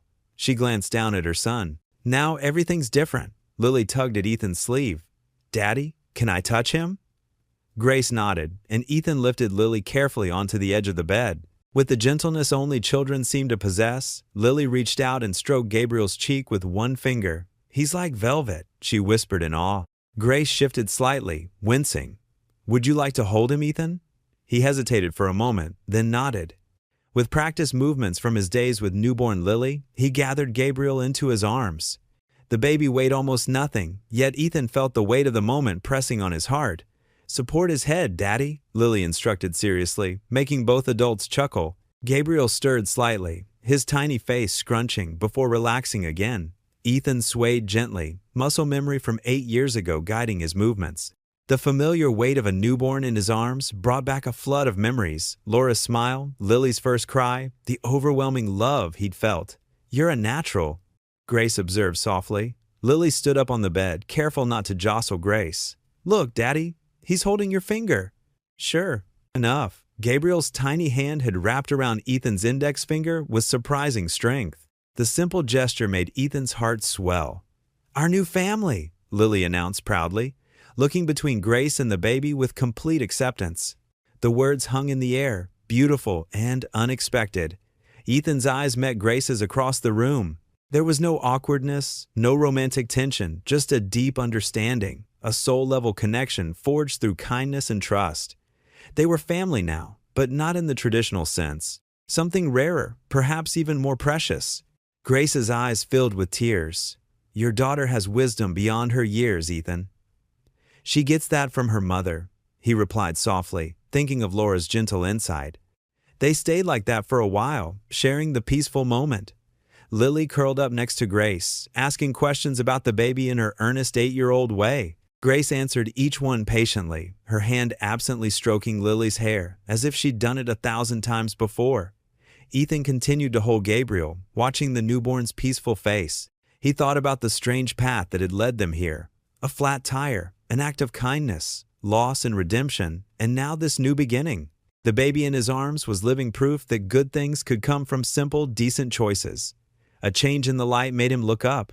Through the hospital window, the heavy rain had finally stopped. Sunshine broke through the clouds, sending rays of golden light streaming into the room. The sudden brightness made Gabriel stir and blink, revealing eyes as blue as a summer sky.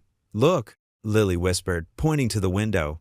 The rain stopped. The autumn breeze rustled through the sheer curtains of Grace's spacious kitchen, carrying with it the crisp scent of fallen leaves and the promise of evening. Golden sunlight slanted through the tall windows, casting warm pools of light across the granite countertops, where Ethan stirred a pot of his famous homemade spaghetti sauce. The wooden spoon moved in slow, practiced circles as he tasted and adjusted, adding just a pinch more oregano the way Laura used to do. The recipe was Laura's, one of the many precious treasures she'd left behind, handwritten on a card that was now soft and worn from use. The rich aroma of basil, garlic, and vine-ripened tomatoes filled the warm air, mixing with the sound of children's laughter floating in from the living room like music. "Gentle with baby Gabriel, sweetie," Ethan called out, though he knew he didn't need to remind Lily.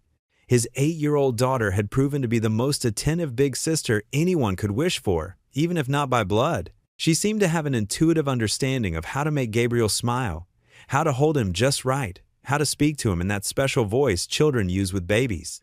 In the living room, 5-month-old Gabriel lay contentedly on his colorful playmat, his chubby hands reaching up with determined concentration at the soft toys Lily dangled above him. The mobile of farm animals cast dancing shadows on the ceiling as it spun slowly in the afternoon breeze. Gabriel's delighted giggles echoed through the house, pure, infectious joy that seemed to bubble up from somewhere deep within his tiny soul. The kind of sound that made everything feel right with the world. Grace sat perched at the kitchen island, her reading glasses balanced on the tip of her nose as she carefully flipped through a thick binder filled with reports and testimonials. Her usual business attire had been replaced by comfortable, dark jeans and a soft cream sweater that made her eyes look even warmer. Her auburn hair was pulled back in a casual ponytail, loose strands framing her face in a way that made her look younger, more relaxed. She looked more at peace than Ethan had ever seen her, the sharp edges of corporate stress smoothed away by love and contentment. "Ethan, these numbers are absolutely incredible," she said, tapping the report in front of her with genuine amazement. Over 300 documented acts of kindness through Lily's wings in just the first quarter alone. The program's reaching far beyond what we ever imagined when we started. Ethan wiped his hands on the red checkered dish towel hanging from his shoulder and walked over to peek at the report over her shoulder. The pages were filled with stories that made his heart swell, employees going out of their way to help customers, managers supporting struggling workers, small acts of compassion rippling outward like stones thrown into still water. "People want to do good," he said simply, his voice carrying the quiet conviction that had always defined him. "Sometimes they just need permission to stop and help. Sometimes they need to see that kindness matters more than schedules." Grace smiled, her eyes growing distant as she remembered that rainy morning that seemed like a lifetime ago now, when she'd been stranded and scared, and a stranger had stopped to change her life. Like stopping for a stranded pregnant lady with a flat tire? Exactly like that. Ethan grinned, returning to stir the sauce with gentle, circular motions. "Though I didn't expect that particular act of kindness to change quite so many lives. I thought I was just helping someone get back on the road." From the living room came another burst of baby laughter, bright and musical, followed by Lily's gentle, sing-song voice. "Look, Gabriel!" The elephant goes up, and down, and up again. "See how he dances just for you?" Grace's eyes softened as she turned to watch them through the open doorway. Lily sat cross-legged beside the playmat, her dark hair escaping from her braids in wispy curls around her face. She moved the toys with such care, such tenderness, as if Gabriel were made of the most precious glass. The baby's eyes followed her every movement, his little mouth forming perfect circles of wonder. "She's amazing with him," Grace murmured, her voice thick with emotion. "I never imagined. I hope they'd bond, but this is something special." "She has a big heart," Ethan said proudly, his chest swelling with paternal love, just like her mother did. "Laura always said Lily would be a wonderful big sister someday." His voice caught slightly on his wife's name, but it was a gentle catch, grief mixed with gratitude rather than pain.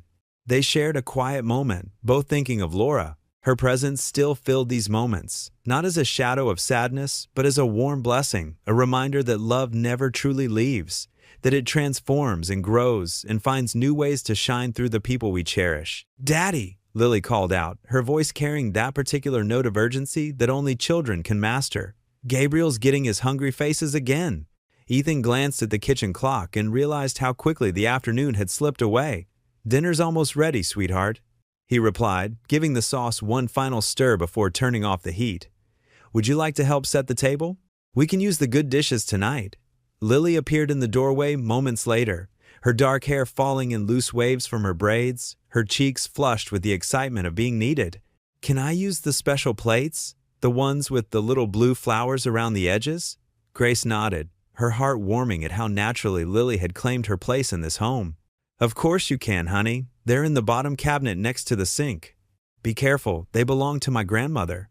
As Lily carefully carried the delicate plates to the dining room one by one, her tongue poking out slightly in concentration, Ethan lifted Gabriel from his playmat. The baby immediately reached for Ethan's nose with both hands, his favorite game that never seemed to get old. His tiny fingers were surprisingly strong as they gripped and explored. "Easy there, little man," Ethan chuckled, supporting Gabriel's wobbly head. "With practiced ease. Let's get you settled in your high chair before you decide my nose belongs to you permanently." Dinner was a warm, comfortable affair, filled with the kind of easy conversation that only comes with true family. The dining room glowed with soft lamplight, and Grace had lit a vanilla candle that added to the cozy atmosphere. Lily chatted animatedly about her school day and her latest art project, a painting of their family that included all four of them, plus Angel Laura watching over them from a cloud. Gabriel entertained himself by dropping his colorful plastic spoon repeatedly, dissolving into delighted giggles each time. Grace or Ethan patiently picked it up and handed it back to him. His high chair was decorated with bits of mashed sweet potato and applesauce, evidence of his enthusiastic approach to eating. After the dishes were cleared and the kitchen cleaned, a task they tackled together like a well-practiced dance. Moving around each other with comfortable familiarity, Grace settled into her favorite oversized armchair by the fireplace with the community report. The soft throw blanket that had belonged to her mother was draped across her lap, and the warm glow of the table lamp created a perfect reading nook. "Listen to this one," she said, adjusting her glasses and reading from the report with wonder in her voice. "Our delivery driver, Marcus, noticed that Mrs. Chin, an elderly customer, hadn't picked up her regular grocery order for 3 days. Instead of just marking it as unclaimed, he drove to her apartment to check on her. He found she had fallen in her bathroom and couldn't get up. He called an ambulance and stayed with her until help arrived. Then followed up the next day to make sure she was okay." That's the spirit of Lily's Wings right there, seeing people as more than just customers. Ethan nodded thoughtfully, remembering his own years of deliveries, the countless faces he'd encountered, the small moments of connection that had meant more than anyone realized. Every small act matters. Sometimes the smallest acts matter most of all. Grace continued reading, her voice growing more animated with each story. "And here's another one. A cashier noticed a young mother counting out coins to pay for baby formula, clearly short on money. Instead of making her put items back, the cashier quietly used her employee discount and paid the difference herself. Later, when the store manager heard about it, instead of reprimanding her, he started a fund for customers in need." "Time for bed, little ones," Grace announced, glancing at the grandfather clock in the corner and noting how the evening had slipped away. Gabriel was already drowsy in his bouncer, his eyelids growing heavy as he fought sleep. Lily was curled up on the rug, trying to suppress a yawn as she colored in her new coloring book. "Can Daddy tell us a story?" Lily asked, even as she rubbed her eyes with the back of her hand. "Please? Just one story before bed?" "Of course he can." Grace smiled, lifting Gabriel and cradling him against her shoulder. I'll get this sleepy little man changed into his pajamas while you get ready for story time. In Lily's room, her special weekend room at Grace's house, decorated with her colorful artwork, twinkling fairy lights strung along the walls, and a bookshelf filled with her favorite stories, Ethan sat on the edge of the twin bed with its purple comforter. The room smelled faintly of lavender from the sachet Grace had tucked under the pillow. Grace joined them moments later, cradling a now pajama-clad Gabriel whose eyes were fighting a losing battle with sleep. Once upon a time, Ethan began, his voice taking on the gentle, rhythmic cadence that had soothed Lily through countless bedtime stories. There were special angels who looked just like regular people walking down the street. They didn't have shimmering wings you could see with your eyes, but they had invisible wings in their hearts that grew stronger every day. These angels had a very important job. They helped people who had gotten stuck on life's winding road. Lily snuggled deeper under her covers, fighting sleep because she loved her daddy's stories too much to miss a single word. The fairy lights cast gentle patterns on the ceiling above her bed. Like when you helped Miss Grace with her flat tire? Exactly like that, sweetheart, Ethan smiled, smoothing the blanket around her small form. Sometimes these heart angels fixed flat tires on rainy mornings, or carried heavy groceries for people with tired arms, or simply stopped to listen when someone felt sad and alone.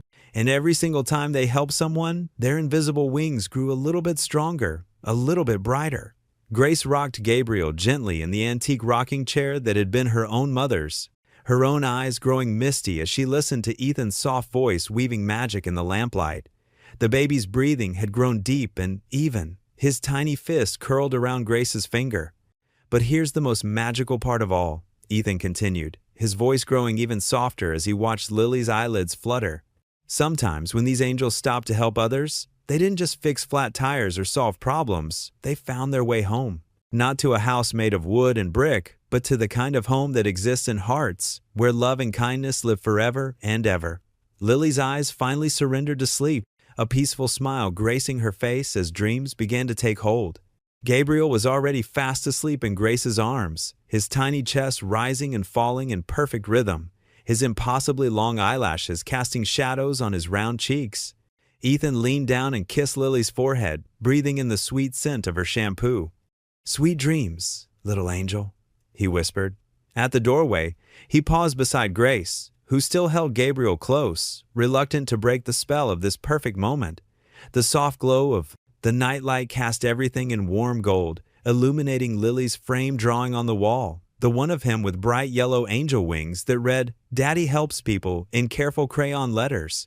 Looking at Grace, at their unlikely but absolutely perfect family, at the peaceful children who had brought such joy into their lives, Ethan felt his heart swell with gratitude for the winding path that had led them all here.